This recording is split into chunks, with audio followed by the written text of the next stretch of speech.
Albert ಐನ್ಸ್ಟೈನ್ರಂಥ ವಿಜ್ಞಾನಿಗಳು, Thomas ಮಾನ್ರಂಥ ಲೇಖಕರು ಅಮೆರಿಕಕ್ಕೆ ತಾತ್ಕಾಲಿಕವಾಗಿ ವಲಸೆ ಬಂದುಬಿಟ್ಟರು. ದ್ವಿತೀಯ ಜಾಗತಿಕ ಯುದ್ಧ ಅಥವಾ ಹಿಟ್ಲರ್ನ ಯುದ್ಧದ ಘೋರ ಪರಿಣಾಮದಿಂದಾಗಿ ಜಾಗತಿಕ ಚಿತ್ರೋದ್ಯಮವೂ ತತ್ತರಿಸದೇ ಇರಲಿಲ್ಲ. ಯುರೋಪಿನ ಅನೇಕ ಚಿತ್ರ ತಯಾರಿಕಾ ಕಂಪನಿಗಳು ಲಾಕಪ್ ಘೋಷಿಸಿಬಿಟ್ಟವು. ಏನಿಲ್ಲ ಅಂದರೂ 200-300 ಚಿತ್ರಗಳನ್ನು ತಯಾರಿಸುತ್ತಿದ್ದ ಇಂಗ್ಲೆಂಡ್ 1939ರಲ್ಲಿ ಬಿಡುಗಡೆ ಮಾಡಿದ್ದು ಕೇವಲ 40 ಚಿತ್ರಗಳನ್ನು ಮಾತ್ರ. ಜರ್ಮನಿಯಲ್ಲಿ ಚಿತ್ರರಂಗವನ್ನು ನಾಜಿ ಪ್ರಚಾರ ಕಾರ್ಯಕ್ಕಾಗಿ ಬಳಸಿಕೊಳ್ಳಲಾಯಿತು. ದೂರದ ಹಾಲಿವುಡ್ ಮೇಲೂ ಯುದ್ಧದ ಪರಿಣಾಮ ಬೀರದೇ ಇರಲಿಲ್ಲ. ಹಾಲಿವುಡ್ನಲ್ಲಿ ತಯಾರಾದ ಚಿತ್ರಗಳು ಪೆಸಿಫಿಕ್ ದಾಟಲೇ ಇಲ್ಲ. ಅದುವರೆಗೆ ಅಮೆರಿಕ ಸಂಯುಕ್ತ ಸಂಸ್ಥಾನ ಯುದ್ಧವನ್ನು ಗಂಟಲಲ್ಲಿಟ್ಟುಕೊಂಡು ಉಗುಳುವ ಬಗ್ಗೆ ಯೋಚಿಸುತ್ತಿತ್ತು. ಆದರೆ ರೂಸ್ವೆಲ್ಟ್ ಒಳಗೊಳಗೆ ಹಿಟ್ಲರ್ ಮೇಲೆ ಹಲ್ಲು ಕಡಿಯುತ್ತಿದ್ದ. ಅಮೆರಿಕಾದಲ್ಲಿ ಎಷ್ಟೋ ಸಂಸ್ಥೆಗಳು ಜರ್ಮನ್ನರ ಅಧೀನದಲ್ಲಿ ಇದ್ದುದರಿಂದ ಬಹಿರಂಗವಾಗಿ ಏನೂ ಹೇಳಲು ಸಾಧ್ಯವಿರಲಿಲ್ಲ. ಆದರೆ ಒಬ್ಬರು ಇನ್ನೊಬ್ಬರನ್ನು ಗುಮಾನಿಯಿಂದ ನೋಡುತ್ತಿದ್ದರು. ಮಾಡರ್ನ್ ಟೈಮ್ಸ್ ಬಿಡುಗಡೆಯಾದ ಮೇಲೆ ಚಾಪ್ಲಿನ್ನನ್ನು ಬಂಡವಾಳಶಾಹಿಗಳ ಲಿಸ್ಟ್ನಿಂದ ತೆಗೆದುಬಿಟ್ಟಿದ್ದರು. ಕಮ್ಯುನಿಸ್ಟ್ ಸಿದ್ಧಾಂತದ ಕಡೆ ವಾರಗಣ್ಣಿನಿಂದ ನೋಡುತ್ತಿರುವವನು ಎಂದು ಒಳಗೊಳಗೆ ಅನುಮಾನಿಸಲಾರಂಭಿಸಿದ್ದರು. ಆದರೆ ಚಾಪ್ಲಿನ್ ಯಾವುದೇ ಸಿದ್ಧಾಂತದ ಗೂಟಕ್ಕೆ ಕೊರಳೊಡ್ಡಿರಲಿಲ್ಲ. ಸಾಮಾನ್ಯ ಮನುಷ್ಯನ ಪರ ಯೋಚಿಸಬಲ್ಲವನಾಗಿದ್ದನಷ್ಟೇ. ತನ್ನ ಪ್ರೀತಿಯ ಜಗತ್ತನ್ನು ಇನ್ನೊಂದು ಮಹಾಯುದ್ಧದ ಹೆಬ್ಬಾಯಿಗೆ ನೂಕಿದ್ದ ಹಿಟ್ಲರ್ನನ್ನು ಮೊದಲಿನಿಂದಲೂ ಅನುಮಾನದಿಂದ ನೋಡುತ್ತಿದ್ದ. ಒಬ್ಬ ಸೃಜನಶೀಲ ವ್ಯಕ್ತಿಯಾಗಿ ಅವನು ಆಸಕ್ತಿ ಮತ್ತು ಕುತೂಹಲದಿಂದ ಗಮನಿಸುತ್ತಲೇ ಇದ್ದ. ಅವನು ತನ್ನ ಚಾರ್ಲಿಯ ಟಿಪಿಕಲ್ ಮೀಸೆಯನ್ನು ಕದ್ದಿದ್ದಾನೆ ಎಂದುಕೊಳ್ಳದೇ ಇರಲಿಲ್ಲ. ಚಾರ್ಲಿ ಮತ್ತು ಹಿಟ್ಲರ್ ಚಿಕ್ಕ ದೊಡ್ಡಪ್ಪನ ಮಕ್ಕಳಂತೆ ಗೋಚರಿಸುತ್ತಿದ್ದುದೇ ಒಂದು ವಿಶೇಷವಾಗಿತ್ತು. ಜರ್ಮನ್ ವಿದ್ಯಮಾನಗಳೊಂದಿಗೆ ನಿರಂತರ ಸಂಬಂಧವಿರಿಸಿಕೊಂಡಿದ್ದ ಪತ್ರಕರ್ತ ಹಿರಸ್ಟ್ ಖುದ್ದ ಜರ್ಮನಿಗೆ ಹೋಗಿ ಹಿಟ್ಲರ್ನ ಜೊತೆ ತಾಸುಗಟ್ಟಲೆ ಮಾತಾಡಿ ಬಂದಿದ್ದ. ಚಾಪ್ಲಿನ್ನ ಖಾಸ ಸ್ನೇಹಿತ ಕಾರ್ನಿಲಸ್ ನಾಜಿ ಹಿಂಸಾಕಾಂಡದ ಬಗ್ಗೆ ಅನೇಕ ಲೇಖನಗಳನ್ನು ಬರೆದ. ತಾನು ಹಿಟ್ಲರ್ ಕುರಿತು ಸಿನಿಮಾ ತಯಾರಿಸಬೇಕೆಂದು ದೂರದಿಂದ ಅಭಿಮಾನಿಗಳು ಚಾಪ್ಲಿನ್ಗೆ ಆ ಸರ್ವಾಧಿಕಾರಿಯ ಭಾವಚಿತ್ರಗಳನ್ನು ಕಳಿಸುತ್ತಿದ್ದರೂ ಹಿಟ್ಲರ್ನ ರೂಕ್ಷ ವ್ಯಕ್ತಿತ್ವ ಚಾಪ್ಲಿನ್ ಮೇಲೆ ಯಾವ ಪರಿಣಾಮವನ್ನು ಬೀರಿರಲಿಲ್ಲ. ಆದರೆ ಚಾಪ್ಲಿನ್ ಮಾತ್ರ ಹಿಟ್ಲರ್ನ ವಿಲಕ್ಷಣ ವ್ಯಕ್ತಿತ್ವದ ಬಗ್ಗೆ ತಲೆಕೆಡಿಸಿಕೊಂಡಿದ್ದ. ತನ್ನ ಮತ್ತು ಪೌಲೆಟ್ಳ ಪ್ರೇಮ ಪ್ರಕರಣದ ಬಗ್ಗೆ ಅವನು ಕತೆ ಹೆಣೆಯುವ ಪ್ರಯತ್ನದಲ್ಲಿ ತೊಡಗಿದ್ದ. ಇಂಥ ಪ್ರೇಮ ಕತೆ ಕುರಿತು ಅನೇಕ ಜನ ಲೇಖಕರ ಬಳಿ ಚರ್ಚಿಸುತ್ತಿದ್ದ. ಸರ್ ಅಲೆಕ್ಸಾಂಡರ್ ಕೊರ್ಡಾ ಬಳಿ ತಾನು ನಿರ್ಮಿಸಬೇಕೆಂದಿರುವ ಪ್ರೇಮ ಚಿತ್ರದ ಕಥಾವಸ್ತು ಕುರಿತು ಪ್ರಸ್ತಾಪಿಸಿದ. ದ್ವಿತೀಯ ಮಹಾಯುದ್ಧದಿಂದಾಗಿ ಇಡೀ ಜಗತ್ತು ಹಾಹಾಕಾರದಿಂದ ತತ್ತರಿಸುತ್ತಿರುವ ಸಂದರ್ಭದಲ್ಲಿ ಚಾಪ್ಲಿನ್ನಂಥ ಕ್ರಿಯಾಶಾಲಿ ಶಕ್ತಿಶಾಲಿ ನಿರ್ದೇಶಕ ಪ್ರೇಮ ಕುರಿತು ಯೋಚಿಸುತ್ತಿರುವುದನ್ನು ಕಂಡು ಕೊರ್ಡಾ ನಕ್ಕುಬಿಟ್ಟ. ಚಾರ್ಲಿ ಮತ್ತು ಹಿಟ್ಲರ್ ನಡುವೆ ಸಾಮ್ಯ ಇರುವುದರ ಕಡೆ ಚಾಪ್ಲಿನ್ನ ಗಮನವನ್ನು ಕೊರ್ಡಾ ಸೆಳೆದ. ಒಂದೇ ವ್ಯಕ್ತಿತ್ವವನ್ನು ಹೋಲುವ 2 ಪಾತ್ರಗಳ ಮೂಲಕ ಸರ್ವಾಧಿಕಾರಿ ದೌರ್ಜನ್ಯವನ್ನು ಜಾಗತಿಕವಾಗಿ ಅನಾವರಣಗೊಳಿಸುವುದರಿಂದ ಚಿತ್ರ ಖಂಡಿತ ಜನಪ್ರಿಯವಾಗುತ್ತದೆ ಎಂದು ಕೊರ್ಡಾ ಅಭಿಪ್ರಾಯಪಟ್ಟ. ಟ್ರಂಪ್ ಹಾಸ್ಯ ವಿಡಂಬನೆ ಮೂಲಕ ಹಿಟ್ಲರ್ನನ್ನು ಅನಾವರಣಗೊಳಿಸುವುದೊಂದು ಒಳ್ಳೆಯ ಆಲೋಚನೆ ಎಂದುಕೊಂಡ ಚಾಪ್ಲಿನ್. ಅವನು ಕೂಡಲೇ ಹಾಲಿವುಡ್ ತಲುಪಿ ಹಿಟ್ಲರ್ ಕುರಿತ ಚಿತ್ರದ ಸ್ಕೆಚ್ ತಯಾರಿಸತೊಡಗಿದ. ಚಿತ್ರದ ಆರಂಭಿಕ ದೃಶ್ಯವನ್ನು ಪ್ರಥಮ ಮಹಾಯುದ್ಧದ ತುಣುಕುಗಳೊಂದಿಗೆ ಆರಂಭಿಸಿದರೆ ಹೇಗೆ ಇರುತ್ತದೆ ಎಂದು ಯೋಚಿಸಿದ. ತನ್ನ ಈ ಚಿತ್ರದಲ್ಲಿ ಪೌಲೆಟ್ ಕಂಪನಿಯ ಚಿತ್ರಗಳೊಂದಿಗೆ ಬ್ಯುಸಿಯಾಗಿ ಬಿಟ್ಟಿರುವಳು ಬೇರೆ. ವಿವಾಹ ಪೂರ್ವದಲ್ಲಿ ತಮ್ಮ ನಡುವೆ ಇದ್ದಂಥ ಆ ಮಧುರ ಬಾಂಧವ್ಯ ವಿವಾಹ ನಂತರದ ದಿನಗಳಲ್ಲಿ ಸಂಪೂರ್ಣ ಸ್ಥಗಿತಗೊಂಡು ಬಿಟ್ಟಿರುವುದು. ಆದ್ದರಿಂದ ತಾನು ಆಕೆಯನ್ನು ಮುಂದಿನ ಚಿತ್ರದುದ್ದಕ್ಕೂ ಸಂಪೂರ್ಣ ತೊಡಗಿಸಿಕೊಳ್ಳಬೇಕೆಂದು ನಿರ್ಧರಿಸಿದ. ಹೀಗೆ ಚಾಪ್ಲಿನ್ ಸ್ಟುಡಿಯೋದಲ್ಲಿ ಕೂತು ಯೋಚಿಸುತ್ತಿರುವಾಗ ಪೌಲೆಟ್ ಇದ್ದಕ್ಕಿದ್ದಂತೆ ಒಬ್ಬ ತರುಣನೊಂದಿಗೆ ಡ್ರೆಸ್ಸಿಂಗ್ ರೂಮ್ ಪ್ರವೇಶಿಸಿದಳು. ಅವರಿಬ್ಬರ ಅನಿರೀಕ್ಷಿತ ಪ್ರವೇಶದಿಂದ ಚಿತ್ರಕಥೆಯಲ್ಲಿ ತೊಡಗಿಕೊಂಡಿದ್ದ ಚಾಪ್ಲಿನ್ಗೆ ಬೇಸರವಾಯಿತು. ಆ ತರುಣನನ್ನು ತನ್ನ ಏಜೆಂಟ್ ಎಂದು ಚಾಪ್ಲಿನ್ಗೆ ಪರಿಚಯಿಸಿದಳು. ಅವನು ಮಾಡರ್ನ್ ಟೈಮ್ಸ್ ಚಿತ್ರದಿಂದ ಪೌಲೆಟ್ಗೆ ಸಂದಾಯವಾಗಬೇಕಿರುವ ಸಾಪ್ತಾಹಿಕ ಗೌರವಧನ $2,500 ಕೂಡಲೇ ಚುಕ್ತ ಮಾಡಬೇಕೆಂದು ತರಲೇ ಶುರು ಮಾಡಿದ. ಒಂದು ಕ್ಷಣ ಚಾಪ್ಲಿನ್ಗೆ ಅವನ ವಾದದ ಉದ್ದೇಶವೇ ಅರ್ಥವಾಗಲಿಲ್ಲ. ತನ್ನ ಇಡೀ ಚರಾಸ್ತಿ ಸ್ಥಿರಾಸ್ತಿಗೆ ಒಡತಿಯಾಗಿರುವ ಅರ್ಧಾಂಗಿನಿ 3ನೇ ವ್ಯಕ್ತಿ ಮೂಲಕ ಜುಜುಬಿ ಗೌರವಧನ ಕುರಿತು ಪ್ರಸ್ತಾಪಿಸಿರುವುದು ಎಂದರೇನು? ಚಾಪ್ಲಿನ್ಗೆ ನೋವು ಮತ್ತು ಬೇಸರವಾಯಿತು. ಅವನು ಗದರಿಸಿ ಅವರಿಬ್ಬರನ್ನ ಹೊರಗೆ ಕಳಿಸಿ ತಲೆ ಮೇಲೆ ಕೈ ಹೊತ್ತುಕೊಂಡು ಕೂತ. ಚಾಪ್ಲಿನ್ ಹಲವು ದಿನಗಳ ಕಾಲ ಪಟ್ಟಾಗಿ ಕೂತು ಚಿತ್ರಕಥೆಯೊಂದನ್ನು ಒಂದು ಹಂತಕ್ಕೆ ತಂದು ನಿಲ್ಲಿಸಿದ. ಆದರೆ ಅಷ್ಟರಲ್ಲಿ ಯುನೈಟೆಡ್ ಆರ್ಟಿಸ್ಟ್ ಆಫೀಸಿನಿಂದ ಕಹಿ ಸುದ್ದಿ ಬಂತು. ಹಿಟ್ಲರ್ ಬಗ್ಗೆ ಚಾಪ್ಲಿನ್ ತಯಾರಿಸಬೇಕೆಂದಿರುವ ಚಿತ್ರ ಸೆನ್ಸಾರ್ ಸಮಸ್ಯೆಯಿಂದಾಗಿ ಬಿಡುಗಡೆಯಾಗದೆ ಹೋಗಬಹುದೆಂಬ ವಾರ್ತೆಯನ್ನು ಹೇ ಆಫೀಸ್ ಮೂಲಗಳು UA ಆಫೀಸಿಗೆ ಕಳಿಸಿದ್ದವು. ಅಂಥ ಚಿತ್ರ ಇಂಗ್ಲೆಂಡಿನಲ್ಲಿ ಬಿಡುಗಡೆಯಾಗದೆ ಹೋಗಬಹುದೆಂಬ ವಾರ್ತೆ ಇಂಗ್ಲೆಂಡ್ ಕಡೆಯಿಂದ ಬಂತು. ಬಂಡವಾಳ ಹೂಡಿಕೆದಾರರು ಕೂಸಿಗೆ ಪ್ರಾಧಾನ್ಯ ಕೊಡದೆ ಕುಲಾಯಿ ಕುರಿತು ಯೋಚಿಸಲು ಶುರು ಮಾಡಿರುವುದು ಕಂಡು ಅವನಿಗೆ ನಗಬೇಕೋ ಅಳಬೇಕೋ ಅರ್ಥವಾಗಲಿಲ್ಲ. ಯಾವನು ಬಂಡವಾಳ ಹೂಡಿದರೇನು ಬಿಟ್ರೇನು, ತಾನು ಮಾತ್ರ ದಿ ಗ್ರೇಟ್ ಡಿಕ್ಟರೇಟ್ ಚಿತ್ರವನ್ನು ನಿರ್ಮಿಸಲೇಬೇಕೆಂದು ಚಾಪ್ಲಿನ್ ಕ್ರತು ನಿಶ್ಚಯ ಮಾಡಿದ. ಹಗಲಿರುಳು ಕೂತು ಸುಮಾರು 300 ಪುಟದಷ್ಟು ಗಾತ್ರದ ಚಿತ್ರಕಥೆ ಸಂಭಾಷಣೆಯನ್ನು ಸಿದ್ಧಪಡಿಸಿದ. ದಿ ಗ್ರೇಟ್ ಡಿಕ್ಟೇಟರ್ ಚಿತ್ರದಲ್ಲಿ ತನ್ನ ಟ್ರಂಪ್ ದ್ವಿಪಾತ್ರ ವಹಿಸಲಿರುವುದರಿಂದ ಅವನು ಚಿತ್ರಕಥೆ ಬಗ್ಗೆ ವಿಶೇಷ ಮುತುವರ್ಜಿ ತೋರಿಸಬೇಕಾಯಿತು. ತನಗೆ ಮಾಡರ್ನ್ ಟೈಮ್ಸ್ ಚಿತ್ರದಿಂದ ಬರಬೇಕಾಗಿರುವ ಗೌರವಧನ ಚುಕ್ತ ಮಾಡೋವರೆಗೆ ತಾನು ಮುಂದಿನ ಚಿತ್ರದಲ್ಲಿ ನಟಿಸುವುದಿಲ್ಲವೆಂದು ಚಂಡಿ ಹಿಡಿದಿದ್ದ ಪ್ರೀತಿಯ ಹುಡುಗಿ ಪೌಲೆಟ್ಟಳ ಮೂಗು ಹಿಡಿದು ದಿ ಗ್ರೇಟ್ ಡಿಕ್ಟೇಟರ್ ಚಿತ್ರಕ್ಕೆ ಚಾಪ್ಲಿನ್ ಕರೆತರುವ ಸಾಹಸ ಮಾಡಿದ.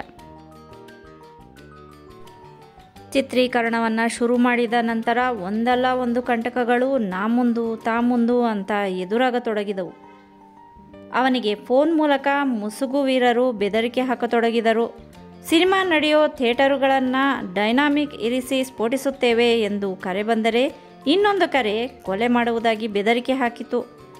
ಹೀಗೆ ಅಸಂಖ್ಯಾತ ಬೆದರಿಕೆಯ ಕರೆಗಳು. ಚಾಪ್ಲಿನ್ ಚಿತ್ರೀಕರಣದ ನಡುವೆ ಬಿಡುವು ಮಾಡಿಕೊಂಡು ನಾಜಿ ವಿರೋಧಿ ಸಂಘದ ಮುಖ್ಯಸ್ಥ ಹ್ಯಾರಿ ಬ್ರೆಡ್ಸ್ಮನ್ನನ್ನು ಸಂಪರ್ಕಿಸಿ ಸಹಾಯ ಯಾಚಿಸಿದ. ಚಿತ್ರ ಚೆನ್ನಾಗಿದ್ದಲ್ಲಿ ಮುಂದೆ ಪ್ರೇಕ್ಷಕರೇ ನಾಜಿ ಬೆಂಬಲಿಗರಿಗೆ ಗೊಡ್ಡು ಭಯೋತ್ಪಾದಕರಿಗೆ ಬುದ್ಧಿ ಕಲಿಸುವರೆಂದು, ಆದ್ದರಿಂದ ವಿಚಲಿತನಾಗದೆ ಚಿತ್ರ ಮಾಡಿ ಮುಗಿಸು ಎಂದು ಆತ ಚಾಪ್ಲಿನ್ಗೆ ಸಲಹೆ ನೀಡಿದ. ಚಾಪ್ಲಿನ್ ಮತ್ತೆ ಚಿತ್ರೀಕರಣ ಮುಂದುವರೆಸಿದ. ತನ್ನ ಮನಸ್ಸಿಗೆ ತೃಪ್ತಿ ಆಗುವವರೆಗೆ ಶೂಟಿಂಗ್ ಮಾಡಿದ್ದೇ ಮಾಡಿದ್ದು. ಒಂದೊಂದು ಶಾಟ್ 50ರಿಂದ 100 ಟೇಕ್ಸ್ವರೆಗೆ. ಕಲಾವಿದರ ಜಿಪುಣತನ, ಸೋಮಾರಿತನ ಚಾಪ್ಲಿನ್ ಬಳಿ ನಡೆಯುತ್ತಿರಲಿಲ್ಲ. ಸ್ವತಃ ತನ್ನ ಹೆಂಡತಿ ಪೌಲೆಟ್ಲನ್ನೇ ಗೋಳಾಡಿಸದೆ ಬಿಟ್ಟವನಲ್ಲ ಆ ಭೂಪ. ಚಿತ್ರೀಕರಣದ ನಡುವೆಯೇ ಚಾಪ್ಲಿನ್ ಯುದ್ಧದ ಆಗು ಹೋಗುಗಳ ಬಗ್ಗೆ ಮಾಹಿತಿ ಸಂಗ್ರಹಿಸುತ್ತಿದ್ದ, ಪ್ರತಿಕ್ರಿಯಿಸುತ್ತಿದ್ದ. ಇದ್ದಕ್ಕಿದ್ದಂತೆ ಚಿತ್ರಕಥೆ ಬದಲಾಯಿಸಿಬಿಡುತ್ತಿದ್ದ. ಅದಕ್ಕನುಸಾರವಾಗಿ ಮತ್ತೆ ರೀಶೂಟ್ ಮಾಡುತ್ತಿದ್ದ. ಶೂಟಿಂಗ್ ನಡೆಯುತ್ತಿದ್ದ ಲೊಕೇಶನ್ನಿಗೆ ಕೆಲವು ಮಂದಿ ಆತ್ಮೀಯರು ಭೇಟಿ ಕೊಡುತ್ತಿದ್ದರು. ಡಗ್ಲಾಸ್ ಫೇರ್ಬ್ಯಾಂಕ್ಸ್ ತನ್ನ ದ್ವಿತೀಯ ಪತ್ನಿ ಸಿಲ್ವಿಯಾಳೊಂದಿಗೆ ಬಂದು ಶೂಟಿಂಗ್ ನೋಡಿ ಸಂತೋಷಪಟ್ಟು, ಸಿನಿಮಾ ನೋಡಲು ತುದಿಗಾಲಲ್ಲಿ ಕಾಯ್ತಿದ್ದೀನಿ, ಆದಷ್ಟು ಬೇಗ ಮುಗಿಸು, ಯಾರ ಬೆದರಿಕೆಗೂ ಜಗ್ಗಬೇಡ ಎಂದು ಹೇಳಿ ಹೋದ. ಚಾಪ್ಲಿನ್ 2,15,000 ಅಡಿ ಫಿಲಮ್ನಲ್ಲಿ ದಿ ಗ್ರೇಟ್ ಡಿಕ್ಟೇಟರ್ ಶೂಟಿಂಗ್ ಮಾಡಿ ಮುಗಿಸಿದಾಗ ಹಿಟ್ಲರ್ ಇಡೀ ಏಷ್ಯಾ ಖಂಡವನ್ನು ಕಂಕುಳಲ್ಲಿಟ್ಟುಕೊಳ್ಳಲು ಒಂದೊಂದೇ ಹೆಜ್ಜೆ ಮುಂದೆ ಇಡುತ್ತಿದ್ದ ಸಂದರ್ಭದಲ್ಲಿಯೇ ಚಾಪ್ಲಿನ್ ಸ್ಟುಡಿಯೋದ ಕತ್ತಲ ಎಡಿಟಿಂಗ್ ಕೋಣೆಯಲ್ಲಿ ಕೂತು ದಿ ಗ್ರೇಟ್ ಡಿಕ್ಟೇಟರ್ ಚಿತ್ರವನ್ನು 9,000 ಅಡಿಗಳಿಗೆ ಬಟ್ಟಿ ಇಳಿಸಿದ. ಅಂತೂ ಅಪಾರ ಶ್ರಮದ ಫಲವಾಗಿ ದಿ ಗ್ರೇಟ್ ಡಿಕ್ಟೇಟರ್ ಪ್ರದರ್ಶನಕ್ಕೆ ತಯಾರಾಯಿತು. 1940 ಸೆಪ್ಟೆಂಬರ್ 6ರಂದು ಆಯ್ದ ಮಂದಿಯೊಂದಿಗೆ ತನ್ನ ಚಿತ್ರವನ್ನು ತಾನು ನೋಡಿದಾಗ ಕೆಲವು ದೃಶ್ಯಗಳು ಚಾಪ್ಲಿನ್ಗೆ ಇಡಿಸಲಿಲ್ಲ. ಅದಕ್ಕೆ ಅವನು ಆ ದೃಶ್ಯಗಳಿಗಾಗಿ ಮತ್ತೆ ಚಿತ್ರೀಕರಣ ನಡೆಸಿದ. ಅಂತೂ ತನ್ನ ಮಹತ್ವಾಕಾಂಕ್ಷೆಯ ದಿ ಗ್ರೇಟ್ ಡಿಕ್ಟೇಟರ್ ಟಾಕಿ ಚಿತ್ರ ಅಂತಿಮವಾಗಿ ಪ್ರದರ್ಶನಕ್ಕೆ ಸಿದ್ಧಗೊಂಡಿತು. ಅದರ ಪ್ರದರ್ಶನಕ್ಕೆಂದೇ ನ್ಯೂಯಾರ್ಕ್ ಆಸ್ಟರ್ ಮತ್ತು ಕ್ಯಾಪಿಟೋಲ್ ಎಂಬ 2 ಚಿತ್ರಮಂದಿರಗಳನ್ನು ಬಾಡಿಗೆಗೆ ಪಡೆಯಲಾಯಿತು. ಆಸ್ಟರ್ ಚಿತ್ರಮಂದಿರದಲ್ಲಿ ದಿ ಗ್ರೇಟ್ ಡಿಕ್ಟೇಟರ್ ವೀಕ್ಷಿಸಲು ಸರ್ಕಾರ ಮತ್ತು ಸಮಾಜದ ಕೆಲವು ಗಣ್ಯ ವ್ಯಕ್ತಿಗಳನ್ನು, ಪತ್ರಕರ್ತರನ್ನು ವಿಶೇಷವಾಗಿ ಆಮಂತ್ರಿಸಲಾಯಿತು. ಅಮೆರಿಕದ ಅಧ್ಯಕ್ಷ ರೂಸ್ವೆಲ್ಟ್ರ ಮುಖ್ಯ ಸಲಹೆಗಾರ ಹ್ಯಾರಿ ಆಪ್ಕಿನ್ಸ್ ಮತ್ತು ಕುತೂಹಲದಿಂದ ಬಂದು ಚಿತ್ರ ನೋಡಿದ ಎಲ್ಲರೂ ಸಾಮಾನ್ಯರಂತೆ ನಕ್ಕು ಚಿತ್ರದ ಪ್ರತಿಯೊಂದು ದೃಶ್ಯವನ್ನು ಆನಂದಿಸಿದರು. ಚಿತ್ರ ಮುಗಿದ ನಂತರ ಹ್ಯಾರಿ ಚಾಪ್ಲಿನ್ನನ್ನು ಸಂತೋಷದಿಂದ ಅಪ್ಪಿಕೊಂಡು, ನೀವು ಅದ್ಭುತವಾಗಿ ಚಿತ್ರ ಮಾಡಿದ್ದೀರಿ ಎಂದು ಅಭಿನಂದಿಸಿದ. ಹಾಗೆಯೇ ಖರ್ಚಾಗಿರುವ ಅಪಾರ ಹಣ ಮತ್ತು ಸಮಯ ಕುರಿತು ಪ್ರಸ್ತಾಪಿಸಿದ.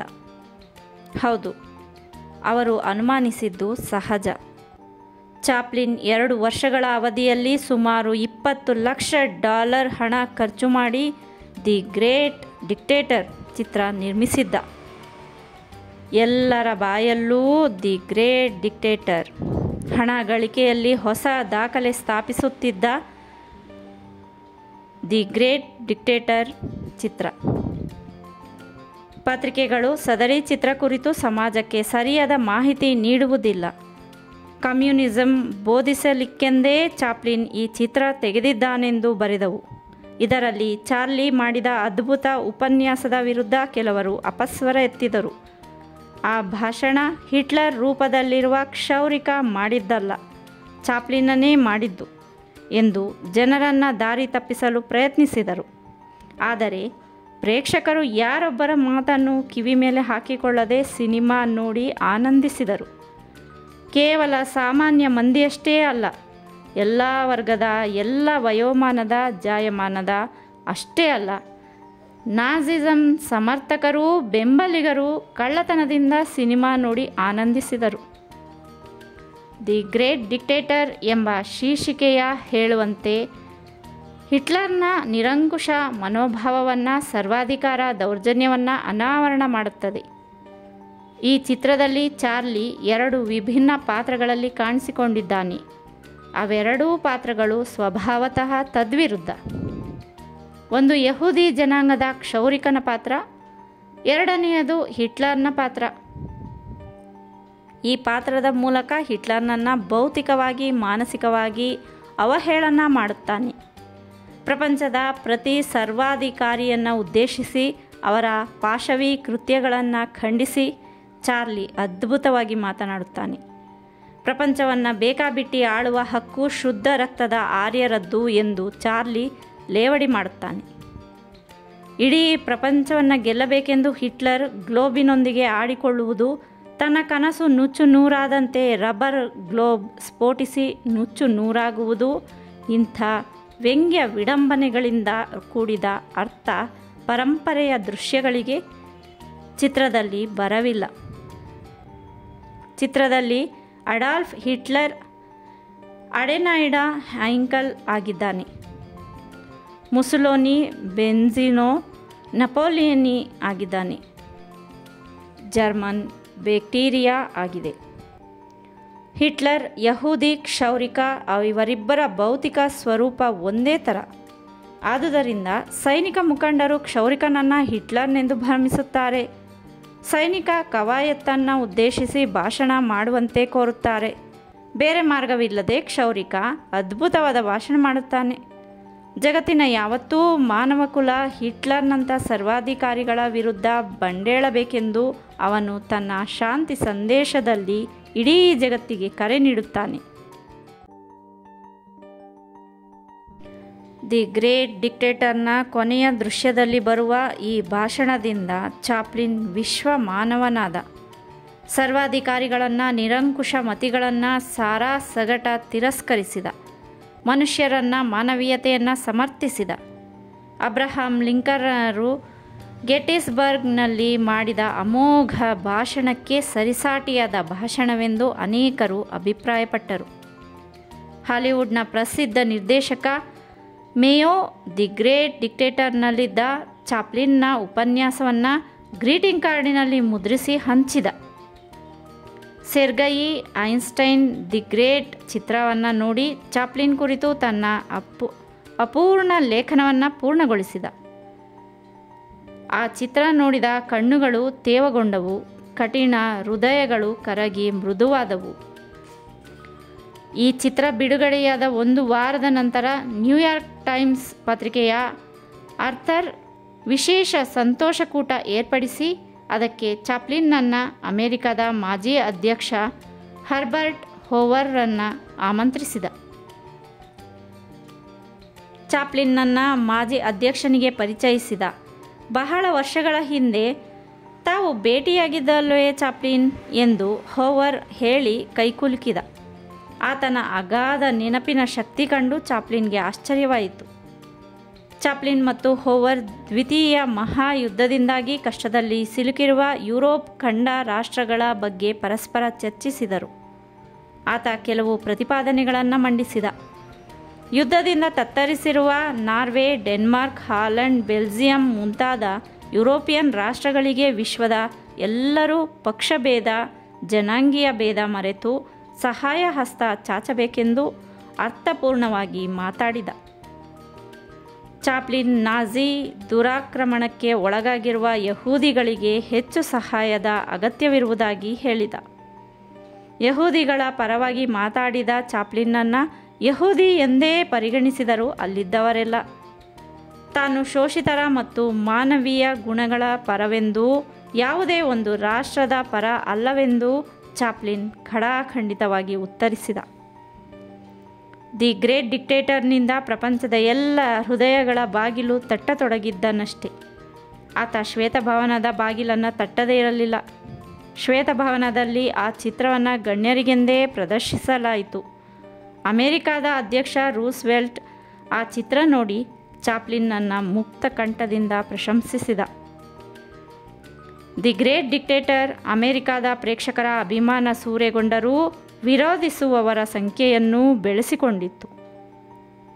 ಪತ್ರಿಕೆ ಪ್ರತಿನಿಧಿಗಳ ಸಮಾವೇಶದಲ್ಲಿ ಪತ್ರಕರ್ತರು ಅವಮಾನಕರವಾಗಿ ವರ್ತಿಸಿ ಚಾಪ್ಲಿನ್ಗೆ ಇರುಸು ಮುರುಸುವನ್ನುಂಟು ಮಾಡಿದ್ದರು. ಈ ಚಿತ್ರಕ್ಕೆ ಬದಲಾಗಿ ಚಾಪ್ಲಿನ್ನ ಖಾಸಗಿ ಬದುಕನ್ನು ಕೆದಕಿ ಬರೆಯಲಾರಂಭಿಸಿದರು. ಕಾರಣ ಚಾಪ್ಲಿನ್ ಹಿಟ್ಲರ್ನನ್ನು ಚಿತ್ರದಲ್ಲಿ ಖಂಡಿಸಿದ್ದು ಮತ್ತು ಯಹೂದಿಗಳನ್ನು ಬಹಿರಂಗವಾಗಿ ಸಮರ್ಥಿಸಿದ್ದುದು. ಯಹೂದಿಗಳನ್ನು ವಿರೋಧಿಸುವವರು ಕೆಲವರು ಕೇವಲ ಜರ್ಮನಿಯಲ್ಲಿ ಮಾತ್ರ ಇರಲಿಲ್ಲ, ಅಮೆರಿಕದಲ್ಲೂ ಇದ್ದರು. ಏನೆಲ್ಲ ನಿರ್ಬಂಧಗಳಿದ್ದರೂ ಇಂಗ್ಲೆಂಡಿನಲ್ಲೂ ಇದು ಜಯಬೇರಿ ಬಾರಿಸಿತು. ಯಹೂದಿಗಳನ್ನು ವಿರೋಧಿಸುವ ಜನ ಚಾಪ್ಲಿನ್ನನ್ನು ಒಳಗೊಳಗೆ ವಿರೋಧಿಸತೊಡಗಿದರು. ಅಂಥವರು ಪರೋಕ್ಷವಾಗಿ ಹಿಟ್ಲರ್ನನ್ನು ಆರಾಧಿಸುತ್ತಲೂ ಇದ್ದರು. ಅಂಥವರು ಚಾಪ್ಲಿನ್ನಿಂದ ವಿವಾದಾತ್ಮಕ ಹೇಳಿಕೆಗಳನ್ನು ಪಡೆಯುವ ಪ್ರಯತ್ನ ಮಾಡುತ್ತಲೇ ಇದ್ದರು. ಅಂಥವರನ್ನು ತೃಪ್ತಿಪಡಿಸಲಿಕ್ಕಾಗಿ ಚಾಪ್ಲಿನ್ ತನ್ನ ಆತ್ಮಸಾಕ್ಷಿಗೆ ವಿರುದ್ಧವಾಗಿ ಮಾತಾಡುತ್ತಿರಲಿಲ್ಲ. ಯಾರು ನಾಜಿಸಮ್ ವಿರೋಧಿಸುವರೋ ಅಂಥವರು ಜಗತ್ತಿನ ಎಲ್ಲ ಸರ್ವಾಧಿಕಾರಿ ಮನೋಭಾವದವರನ್ನು, ತಾರತಮ್ಯ ಭಾವಗಳನ್ನು ವಿರೋಧಿಸುವರು. ಯಾರು ಆಕ್ರಮಣ ಪೀಡಿತ ಯಹೂದಿಗಳ ಪರವಾಗಿ ಧ್ವನಿ ಎತ್ತುವರೋ ಅಂಥವರು ಜಗತ್ತಿನ ಎಲ್ಲ ಶೋಷಿತರ ಪರವಾಗಿ ಮಾತನಾಡಲು ಸಮರ್ಥರು ಎಂದೇ ಚಾಪ್ಲಿನ್ ಭಾವಿಸಿದ್ದ. ಅವನು ಅಮೆರಿಕದ ಪ್ರತಿಷ್ಠೆಯ ಮತ್ತು ಗುಮಾನಿಯ ಸಂಕೇತವಾದ. ಚಾಪ್ಲಿನ್ ಎಂದೂ ರಾಜಕಾರಣದಲ್ಲಿ ಬಾಯಾಡಿಸಲು ಇಷ್ಟಪಟ್ಟವನಲ್ಲ. ತಾನೆಂದೂ ರಾಜಕಾರಣಿಗಳ ಕೈ ತನ್ನ ಹೆಗಲ ಮೇಲಿರಬೇಕೆಂದು ಬಯಸಿದವನಲ್ಲ. ರಾಜಕೀಯೇತರ ಕಾರಣಗಳಿಂದ ಚರ್ಚಿಲ್ರಂಥ ರಾಜಕಾರಣಿಗಳನ್ನು ಅವನು ಇಷ್ಟಪಡುತ್ತಿದ್ದ. ಗಾಂಧೀಜಿಯಂಥ ಮಹಾತ್ಮರನ್ನು ಸಮರ್ಥಿಸಲು ಅವನು ಚರ್ಚಿಲ್ರಂಥ ರಾಜಕಾರಣಿಗಳನ್ನು, ಸಾಮ್ರಾಜ್ಯಶಾಹಿ ಸಮರ್ಥಕರನ್ನು ಎದುರು ಕಟ್ಟಿಕೊಳ್ಳಲು ಹಿಂಜರಿಯುತ್ತಿರಲಿಲ್ಲ. ಈ ನಿಷ್ಠುರ ಸ್ವಭಾವದಿಂದಾಗಿ ಅವನು ಮುಂದೆ ಕಷ್ಟದ ದಿನಗಳನ್ನು ಎದುರಿಸಬೇಕಾಯಿತು. ಜರ್ಮನಿ ರಷ್ಯಾದ ಮೇಲೆ ಆಕ್ರಮಣ ನಡೆಸಿದಂದಿನಿಂದ ಅಮೆರಿಕ ಪೇಚಿಗಿಟ್ಟುಕೊಂಡಿತ್ತು. ತಾನು ರಷ್ಯಾಕ್ಕೆ ಸಹಾಯ ಮಾಡಿದರೆ ಕಮ್ಯುನಿಸ್ಟ್ ಸಿದ್ಧಾಂತಗಳಿಗೆ ಬೆಂಬಲ ಕೊಟ್ಟಂತಾಗುತ್ತದೆ. ತಟಸ್ಥವಾಗಿ ಉಳಿದರೆ ಹಿಟ್ಲರ್ನ ನಾಜಿಸಮ್ ಅನ್ನು ಸಮರ್ಥಿಸಿದಂತಾಗುತ್ತದೆ ಎಂಬ ಸಂದಿಗ್ಧತೆಯಲ್ಲಿ ಅಮೆರಿಕ ನರಳತೊಡಗಿತು. ಅದೇ ಸಂದರ್ಭದಲ್ಲಿ ಒಂದು ಸಮಾರಂಭದಲ್ಲಿ ಅಮೆರಿಕ ಮಾಜಿ ರಾಯಭಾರಿ ಜೋಸೆಫ್ ರಷ್ಯಾವನ್ನು ಬೆಂಬಲಿಸಿ ಮಾತಾಡಬೇಕಿತ್ತು. ಆದರೆ ಅನಾರೋಗ್ಯ ನಿಮಿತ್ತ ಆತ ಸಮಾರಂಭದಲ್ಲಿ ಪಾಲ್ಗೊಳ್ಳಲಾಗಲಿಲ್ಲ. ಆತನ ಪರವಾಗಿ ಮಾತನಾಡುವಂತೆ ಸಂಘಟಕರು ಚಾಪ್ಲಿನ್ನನ್ನು ಕೇಳಿಕೊಂಡರು. ಸನ್ ಫ್ರಾನ್ಸಿಸ್ಕೋದ ಸುಮಾರು 10,000 ಮಂದಿ ಗಣ್ಯ ನಾಗರಿಕರು ಉಪಸ್ಥಿತರಿದ್ದ ಪ್ರಮುಖ ಸಮಾರಂಭ ಅದಾಗಿತ್ತು.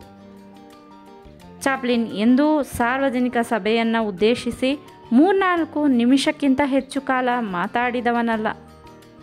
ಅಂಥವನನ್ನು 1 ಗಂಟೆಗಿಂತ ಹೆಚ್ಚು ಕಾಲ ಮಾತಾಡುವಂತೆ ಸಂಘಟಕರು ಕೇಳಿಕೊಂಡಿದ್ದೇ ವಿಚಿತ್ರವಾಗಿತ್ತು. ಸಭಿಕರೆದುರು ನಿಂತೊಡನೆ ಚಾಪ್ಲಿನ್ ಗಂಟಲು ಒಣಗಿತು. ಇಡೀ ದೇಹ ಬೆವರಲಾರಂಭಿಸಿತು. ಕೈಕಾಲುಗಳು ಗಡಗಡ ನಡುಗಲಾರಂಭಿಸಿದವು. ಆದರೂ ಧೈರ್ಯ ತಂದುಕೊಂಡು ಮಾತು ಆರಂಭಿಸಿಯೇ ಬಿಟ್ಟ. ಕಾಮ್ರೇಡ್ಸ್ ಎಂದು ಇದ್ದಕ್ಕಿದ್ದಂತೆ ಸಭಿಕರನ್ನು ಉದ್ದೇಶಿಸಿ ಸಂಬೋಧಿಸಿದ. ಸಭಿಕರೆಲ್ಲ ಹೋ ಎಂದು ನಗಾಡಿದರು. ಚಾಪ್ಲಿನ್ ಮುಂದುವರಿದು, ತಾನು ಕಾಮ್ರೇಡ್ ಅಲ್ಲವೆಂದೂ ಯಾವುದೇ ಎಡಪಂಥೀಯನಲ್ಲವೆಂದೂ ಮರುಗಳಿಗೆಯೇ ಸ್ಪಷ್ಟಪಡಿಸಿದ. ಕಮ್ಯುನಿಸ್ಟರೆಲ್ಲರೂ ಮನುಷ್ಯರೇ, ಕಮ್ಯುನಿಸ್ಟರೇ ಆಗಬೇಕೆಂದೇನೂ ಇಲ್ಲ. ಮಾನವೀಯತೆ ಇರುವ ಮನುಷ್ಯರಾಗಿದ್ದರೆ ಮಾತ್ರ ಸಾಕು. ಇಂದು ನಾಜಿಗಳ ಆಕ್ರಮಣದಿಂದ ರಷ್ಯಾದಲ್ಲಿರುವ ಪ್ರತಿಯೋರ್ವನ ತಾಯಿ ದುಃಖಿಸುತ್ತಿದ್ದಾಳೆ. ಆದ್ದರಿಂದ ಅಮೆರಿಕ ತಾತ್ವಿಕ ಭೇದ ಮರೆತು ರಷ್ಯಾಕ್ಕೆ ಸಹಾಯ ಹಸ್ತ ಚಾಚಬೇಕಿದೆ. ಆ ಕಾರಣದಿಂದ ದ್ವಿತೀಯ ರಂಗವನ್ನು ಕಟ್ಟುವ ಕೆಲಸ ಮಾಡಬೇಕು. ಹೀಗೆ ಸುಮಾರು 40 ನಿಮಿಷಗಳ ಕಾಲ ಚಾಪ್ಲಿನ್ ಖಚಿತವಾಗಿ ಅರ್ಥಪೂರ್ಣವಾಗಿ ಮಾತಾಡಿದ. ಅವನ ಮಾತುಗಳನ್ನು ಸಮಾಧಾನ ಚಿತ್ತದಿಂದ ಆಲಿಸಿದ ಸಭಿಕರು ಒಂದು ಕ್ಷಣ ಮೂಕ ವಿಸ್ಮಿತರಾದರು. 7 ನಿಮಿಷ ಕಾಲ ಚಪ್ಪಾಳೆ ತಟ್ಟಿ ಅಭಿನಂದಿಸಿದರು. ತಮ್ಮ ತಲೆ ಮೇಲಿನ ಟೋಪಿಗಳನ್ನು ತೆಗೆದು ಮೆಚ್ಚುಗೆ ಸೂಚಿಸಿದರು. ಚಾಪ್ಲಿನ್ನ ನಿರ್ಭೀತ ಮಾತುಗಳಿಗೆ ತಲೆದೂಗಿದರು. ಅವರ ಧನಾತ್ಮಕ ಪ್ರತಿಕ್ರಿಯೆಯಿಂದ ಚಾಪ್ಲಿನ್ ಒಂದು ಕ್ಷಣ ದಿಗ್ಮೂಢನಾದ. ಪರಿಸ್ಥಿತಿಯ ಒತ್ತಡದಲ್ಲಿ ಸಿಲುಕಿ ತಾನೆಲ್ಲಿ ರಾಜಕೀಯ ರಂಗದಲ್ಲಿ ಇಳಿಯುವನೋ ಎಂದು ತನ್ನನ್ನು ತಾನು ಪ್ರಶ್ನಿಸಿಕೊಂಡ. ನಂತರ ಚಾಪ್ಲಿನ್ ಸಭಿಕರಿಂದ ಬೀಳ್ಕೊಂಡು Dudley Field Malone, John Garfield ರೊಂದಿಗೆ ಬೇರೆ ಕಡೆ ತರಾವರಿ ಊಟಕ್ಕೆಂದು ಹೋದ.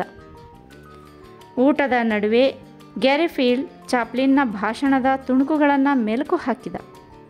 ಅಮೆರಿಕದಂಥ ರಾಷ್ಟ್ರದಲ್ಲಿ ರಷ್ಯಾದಂಥ ಎಡಪಂಥೀಯ ದೇಶವನ್ನು ಸಮರ್ಥಿಸುವ ಧೈರ್ಯ ತೋರಿಸಿದ್ದಕ್ಕೆ ಆತ ಚಾಪ್ಲಿನ್ನನ್ನು ಅಭಿನಂದಿಸಿದ. ಎಡಪಂಥೀಯನೆಂದು ಹಣೆಪಟ್ಟಿಯನ್ನು ಗ್ಯಾರಿ ಫೀಲ್ಡ್ ಅಂತವರು ಅಂಟಿಸಿದ್ದಕ್ಕೆ ಚಾಪ್ಲಿನ್ಗೆ ಬೇಸರವಾಯಿತು. ಬೇವರ್ಲಿ ಹಿಲ್ಸ್ನ ತನ್ನ ನಿವಾಸದಲ್ಲಿ ತನ್ನ ಪಾಡಿಗೆ ತಾನು ಉಳಿಯಬೇಕೆಂದು ಚಾಪ್ಲಿನ್ ಎಷ್ಟೋ ಪ್ರಯತ್ನಿಸಿದ. ಆದರೆ ಸಂಘಟನೆಗಳು ಅವನನ್ನು ತನ್ನ ಪಾಡಿಗೆ ತಾನಿರಲು ಬಿಡಲಿಲ್ಲ. ಮುಖ್ಯವಾಗಿ ಅಮೆರಿಕದ ಕಾರ್ಮಿಕ ಸಂಘಟನೆಗಳು ರಷ್ಯಾದ ಪರ ಚಟುವಟಿಕೆಗಳನ್ನು ವಿಸ್ತೃತವಾಗಿ ಆರಂಭಿಸಿದ್ದವು. ಕೆಲವು ದಿನಗಳ ನಂತರ ನ್ಯೂಯಾರ್ಕ್ನ ಮಾಡಿಸನ್ ಸ್ಕ್ವೇರ್ನಲ್ಲಿ ಸುಮಾರು 60,000 ಮಂದಿ ಶ್ರಮಜೀವಿಗಳು ಸಭೆ ಸೇರಿದರು. ಸುಮಾರು 220 ಕಾರ್ಮಿಕ ಸಂಘಟನೆಗಳು ಆ ಸಭೆಯನ್ನು ಏರ್ಪಡಿಸಿದವು. ಯುದ್ಧದಲ್ಲಿ ರಷ್ಯಾ ಉಳಿಯುವುದೋ ಅಳಿಯುವುದೋ ಅನ್ನುವ ವಿಷಯವನ್ನು ಕನಿಷ್ಠ ಟೆಲಿಫೋನ್ ಮೂಲಕವಾದರೂ ಮಾತನಾಡಬೇಕೆಂದು ಅವರು ಕೇಳಿಕೊಂಡರು. ಅವರ ಮನವಿಯನ್ನು ತಿರಸ್ಕರಿಸಲು ಚಾಪ್ಲಿನ್ನ ಮನಸ್ಸಾಕ್ಷಿ ಒಪ್ಪಲಿಲ್ಲ. ಮುಖ್ಯವಾಗಿ ಯುದ್ಧ ವಿರೋಧಿಯಾಗಿದ್ದ ಅವನು ಕ್ಯಾಲಿಫೋರ್ನಿಯಾದಿಂದಲೇ ದೂರವಾಣಿ ಮೂಲಕ 14 ನಿಮಿಷಗಳ ಕಾಲ ಮಾತಾಡಿದ. ಅವನ ಆ ಅಮೂಲ್ಯ ಭಾಷಣವನ್ನು CIO, Congress of industrial organisation ಪುಸ್ತಕ ರೂಪದಲ್ಲಿ ಮುದ್ರಿಸಿ ಅವನ ಭಾಷಣದ ಪಾಠ ಹೇಗಿತ್ತೆಂದು ಹೇಳಿದೆ. ಚಾಪ್ಲಿನ್ನ ದೂರವಾಣಿ ಮೂಲಕ ಮಾಡಿದ ಭಾಷಣ ಹೀಗಿತ್ತು. ಮಿತ್ರ ದೇಶಗಳ ಭವಿಷ್ಯ ರಷ್ಯನ್ ಕಮ್ಯುನಿಸ್ಟರ ಕೈಯಲ್ಲಿದೆ. ಒಂದು ವೇಳೆ ರಷ್ಯಾ ಯುದ್ಧದಲ್ಲಿ ಅಪಜಯ ಹೊಂದಿದಲ್ಲಿ ಇಡೀ ಪ್ರಪಂಚದಲ್ಲಿ ಫಲವತ್ತಾದ ಭೂ ಪ್ರದೇಶವೆಂದು ಹೆಸರಾಗಿರುವ ಏಷ್ಯಾ ಖಂಡ ನಾಜಿಗಳ ಪಾಲಾಗುತ್ತದೆ. ಪೂರ್ವಕ್ಕಿರುವ ಭೂಭಾಗವನ್ನು ಜಪಾನ್ ಕಬಳಿಸದೇ ಇರುವುದಿಲ್ಲ. ಪ್ರಪಂಚದಲ್ಲಿರುವ ಯುದ್ಧ ಸಂಪನ್ಮೂಲಗಳು ನಾಜಿಗಳ ವಶವಾಗುತ್ತದೆ. ಅವನ್ನೆಲ್ಲ ಬಳಸಿಕೊಂಡು ಹಿಟ್ಲರ್ ಮತ್ತಷ್ಟು ಬಲಶಾಲಿಯಾಗದೇ ಇರುವುದಿಲ್ಲ. ಸಾರಿಗೆ ಸಂಪರ್ಕಗಳು ಕಡಿದು ಹೋಗುವುದರಿಂದ ಅಭಿವೃದ್ಧಿ ಹೊಂದಿದ ರಾಷ್ಟ್ರಗಳಲ್ಲಿ ಆರ್ಥಿಕ ವ್ಯವಸ್ಥೆ ಕುಸಿಯುತ್ತದೆ. ಆದ್ದರಿಂದ ಒಂದು ವೇಳೆ ಹಿಟ್ಲರ್ ರಷ್ಯಾದ ಮೇಲೆ ಜಯ ಸಾಧಿಸಿದರೆ ಅಮೆರಿಕನ್ನರು ಅನೇಕ ಕಷ್ಟಗಳಿಗೆ ಗುರಿಯಾಗಬಹುದು. ಆದ್ದರಿಂದ ಅಂತಾರಾಷ್ಟ್ರೀಯವಾಗಿ ಪ್ರಜಾಪ್ರಭುತ್ವ ಉಳಿಯಬೇಕೆಂದರೆ ರಷ್ಯಾವನ್ನು ಸೋಲಿನ ದವಡೆಯಿಂದ ಕಾಪಾಡಬೇಕು. ಇದು ಪ್ರತಿಯೊಂದು ಮಿತ್ರ ರಾಷ್ಟ್ರಗಳ ಕರ್ತವ್ಯ. ನಮ್ಮ ಪ್ರಪಂಚ, ನಮ್ಮ ನಾಗರಿಕತೆ ಹಾಳಾಗುತ್ತಿರುವುದನ್ನು ನೋಡುತ್ತಾ ಕೂತ್ಕೊಳ್ಳುವುದು ಹೇಗೆ ಸಾಧ್ಯ? ನಾಜಿಯ ತೋಳುಗಳು ಕುರಿಗಳ ಮಂದೆಯನ್ನೇ ಕಬಳಿಸುತ್ತಿರುವಾಗ ಮೂಕ ಪ್ರೇಕ್ಷಕರಂತೆ ನೋಡುತ್ತಾ ಕುಳಿತುಕೊಳ್ಳುವುದು ಸರಿಯಲ್ಲ. ನಾಜಿಯ ಸಂಧಾನ ಸೂತ್ರಗಳನ್ನು ಒಪ್ಪಿಕೊಂಡರೆ ಫ್ಯಾಸಿಸಂ ಧೋರಣೆಯನ್ನು ಒಪ್ಪಿಕೊಂಡಂತಾಗುತ್ತದೆ. ಆದ್ದರಿಂದ ನಮ್ಮ ಸ್ವಾತಂತ್ರ್ಯ ಮಣ್ಣು ಪಾಲಾಗುತ್ತದೆ.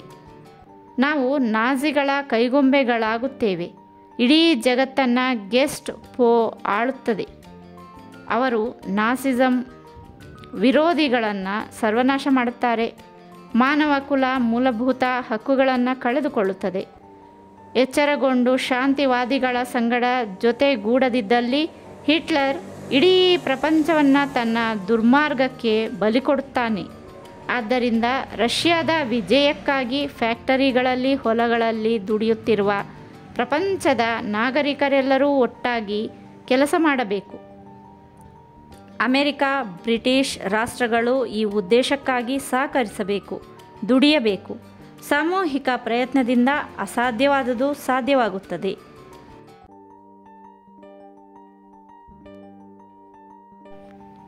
ಚಾಪ್ಲಿನ್ನ ಈ ಭಾಷಣ ಅಮೆರಿಕದ ಪ್ರಜೆಗಳ ಮೇಲೆ ಅಪಾರ ಪ್ರಭಾವ ಬೀರಿತು.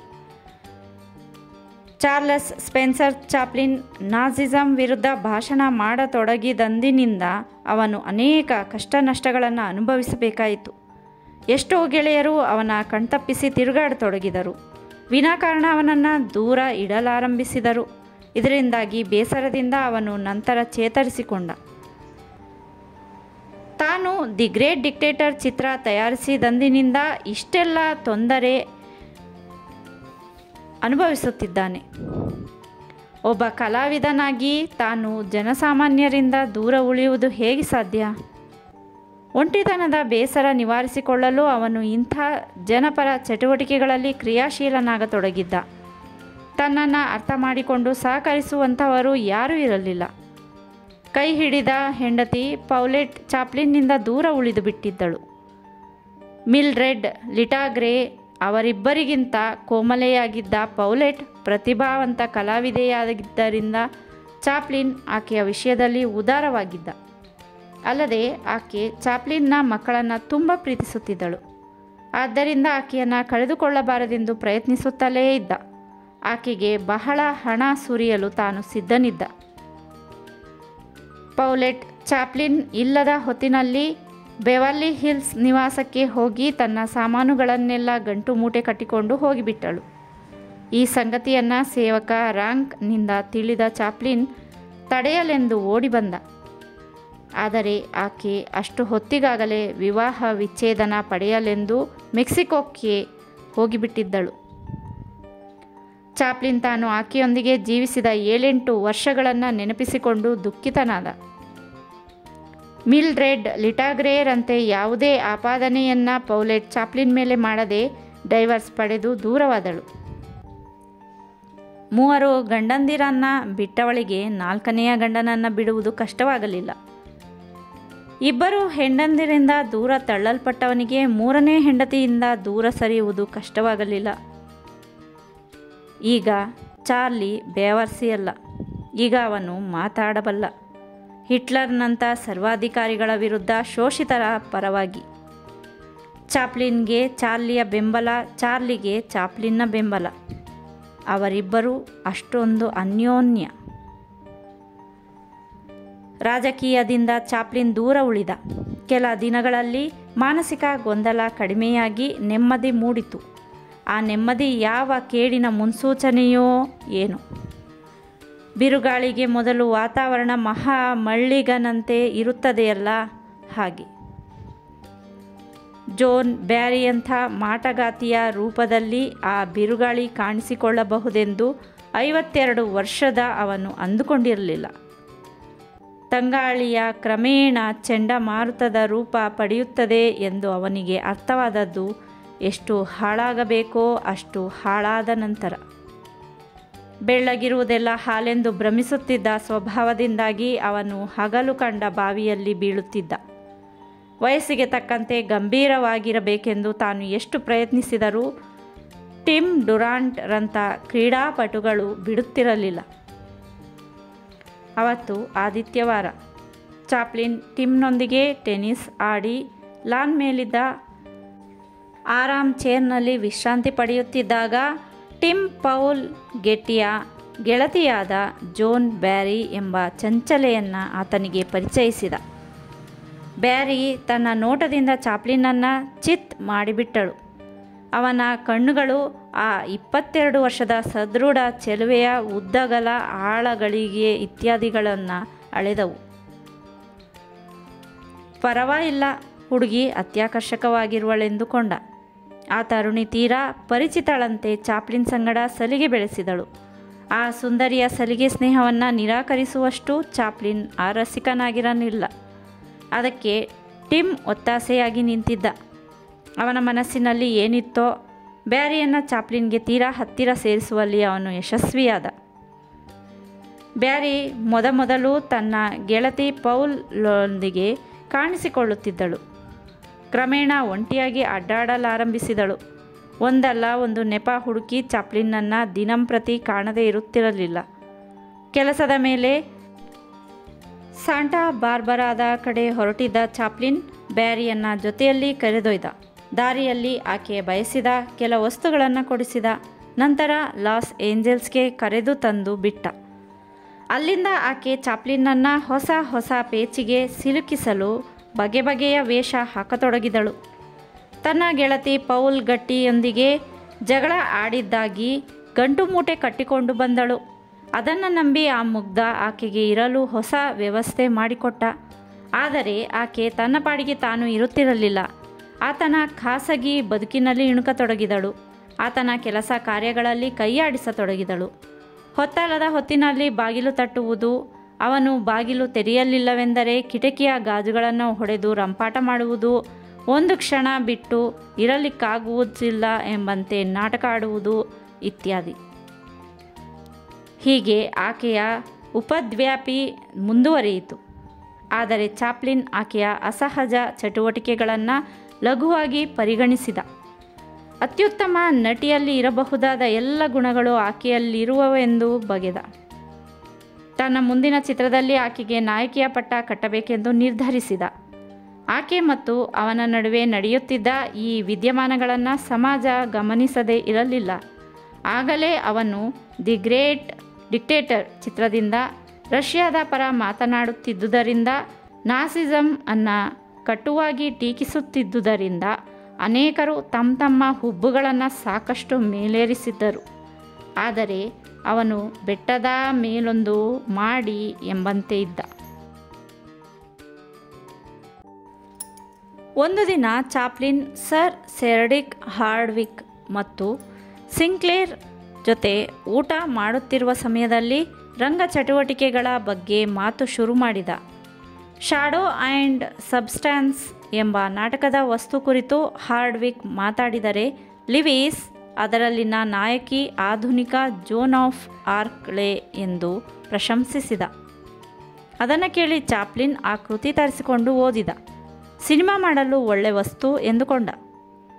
ಆ ದಿನ ರಾತ್ರಿ ಜೋನ್ ಬ್ಯಾರಿ ತಡವಾಗಿ ಬಂದರೂ ಡೈನಿಂಗ್ ಟೇಬಲ್ ಮುಂದೆ ಕೂತುವುದು ತಪ್ಪಿಸಲಿಲ್ಲ. ಚಾಪ್ಲಿನ್ ಶಾಡೋ ನಾಟಕದ ಬಗ್ಗೆ ಪ್ರಸ್ತಾಪಿಸಿದ. ತಾನು ಆ ನಾಟಕವನ್ನು ಅನೇಕ ಸಾರಿ ನೋಡಿರುವುದಾಗಿ ಹೇಳಿದಳು. ನಂತರ ಆ ನಾಟಕದ ಮುಖ್ಯ ಭಾಗವನ್ನು ಪರಿಣಾಮಕಾರಿಯಾಗಿ ಓದಿ ಹೇಳಿದಳು. ಆಕೆ ಓದುವಾಗ ಆಕೆಯ ಸುಂದರ ಮುಖವನ್ನು ವಿವಿಧ ಕೋನಗಳಿಂದ ನೋಡುತ್ತಿದ್ದ. ಸ್ವರೋಚ್ಚಾರಣೆಯನ್ನು ಆಲಿಸುತ್ತಿದ್ದ. ಫೋಟೋಜೆನಿಕ್ ಫೇಸ್ ಎಂದುಕೊಂಡ. ಖಂಡಿತ ಆಕೆ ಆಧುನಿಕ ಜೋನ್ ಆಫ್ ಆರ್ಕ್ ಎಂದುಕೊಂಡ. ಅದ್ಭುತವಾದ ಪ್ರತಿಭಾವಂತ ನಟಿಯನ್ನು ತಾನು ಶ್ಯಾಡೋ ಚಿತ್ರದ ಮೂಲಕ ಹಾಲಿವುಡ್ಗೆ ಪರಿಚಯಿಸಬೇಕೆಂದು ನಿರ್ಧರಿಸಿದ. ತನ್ನ ಮುಂದಿನ ಚಿತ್ರದಲ್ಲಿ ನಟಿಸುವೆಯಾ ಎಂದು ಕೇಳಿದ. ತನಗೇನೂ ಆಶ್ಚರ್ಯವಾಗಲಿಲ್ಲ ಎಂಬಂತೆ ಮುಖ ಮಾಡಿದಳು. ತನಗೆ ಅಭಿನಯದ ಬಗ್ಗೆ ABCD ಗೊತ್ತಿಲ್ಲವಲ್ಲ ಎಂದಳು. ಆದರೇನಾಯಿತು, ಕೆಲವು ತಿಂಗಳು ಆ ಬಗ್ಗೆ ತರಬೇತಿ ಪಡೆದರಾಯಿತು ಎಂದ. ಅವನು ಆ ಕ್ಷಣದಿಂದ ಕೈಕಟ್ಟಿ ಕೂರಲಿಲ್ಲ. ಸರ್ ಸೆಡ್ರಿಕ್ನನ್ನು ಕಂಡು ಶ್ಯಾಡೋ ನಾಟಕದ ಹಕ್ಕುಗಳನ್ನು ಪಡೆಯುವ ಬಗ್ಗೆ ಚರ್ಚಿಸಿದ.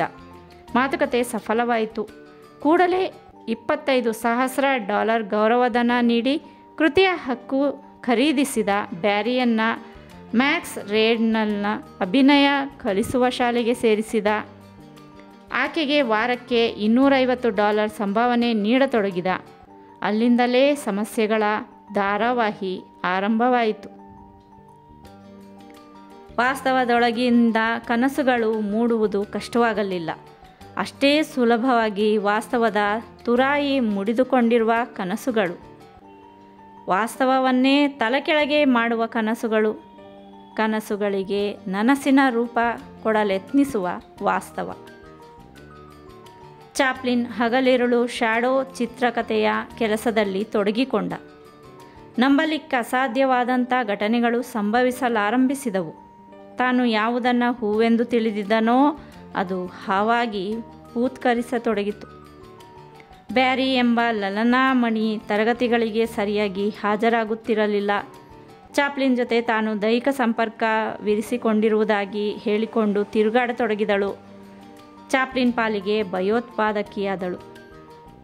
ನಾಯಿಯ ಬಾಲದ ಡೊಂಕನ್ನು ತಿದ್ದುವುದು ಒಂದೇ, ಆಕೆಯನ್ನು ನಟಿಯನ್ನಾಗಿ ಮಾಡುವುದು ಒಂದೇ ಎಂದು ನಿರ್ಧರಿಸಿದ ಚಾಪ್ಲಿನ್. ಆಕೆಯ ತಾಯಿಯ ಕೈಗೆ $5,000 ಇಟ್ಟು ಆಕೆಯ ತಲೆನೋವಿನಿಂದ ಬಿಡುಗಡೆಯಾಗುವುದೆಂದು ನಿರ್ಧರಿಸಿದ.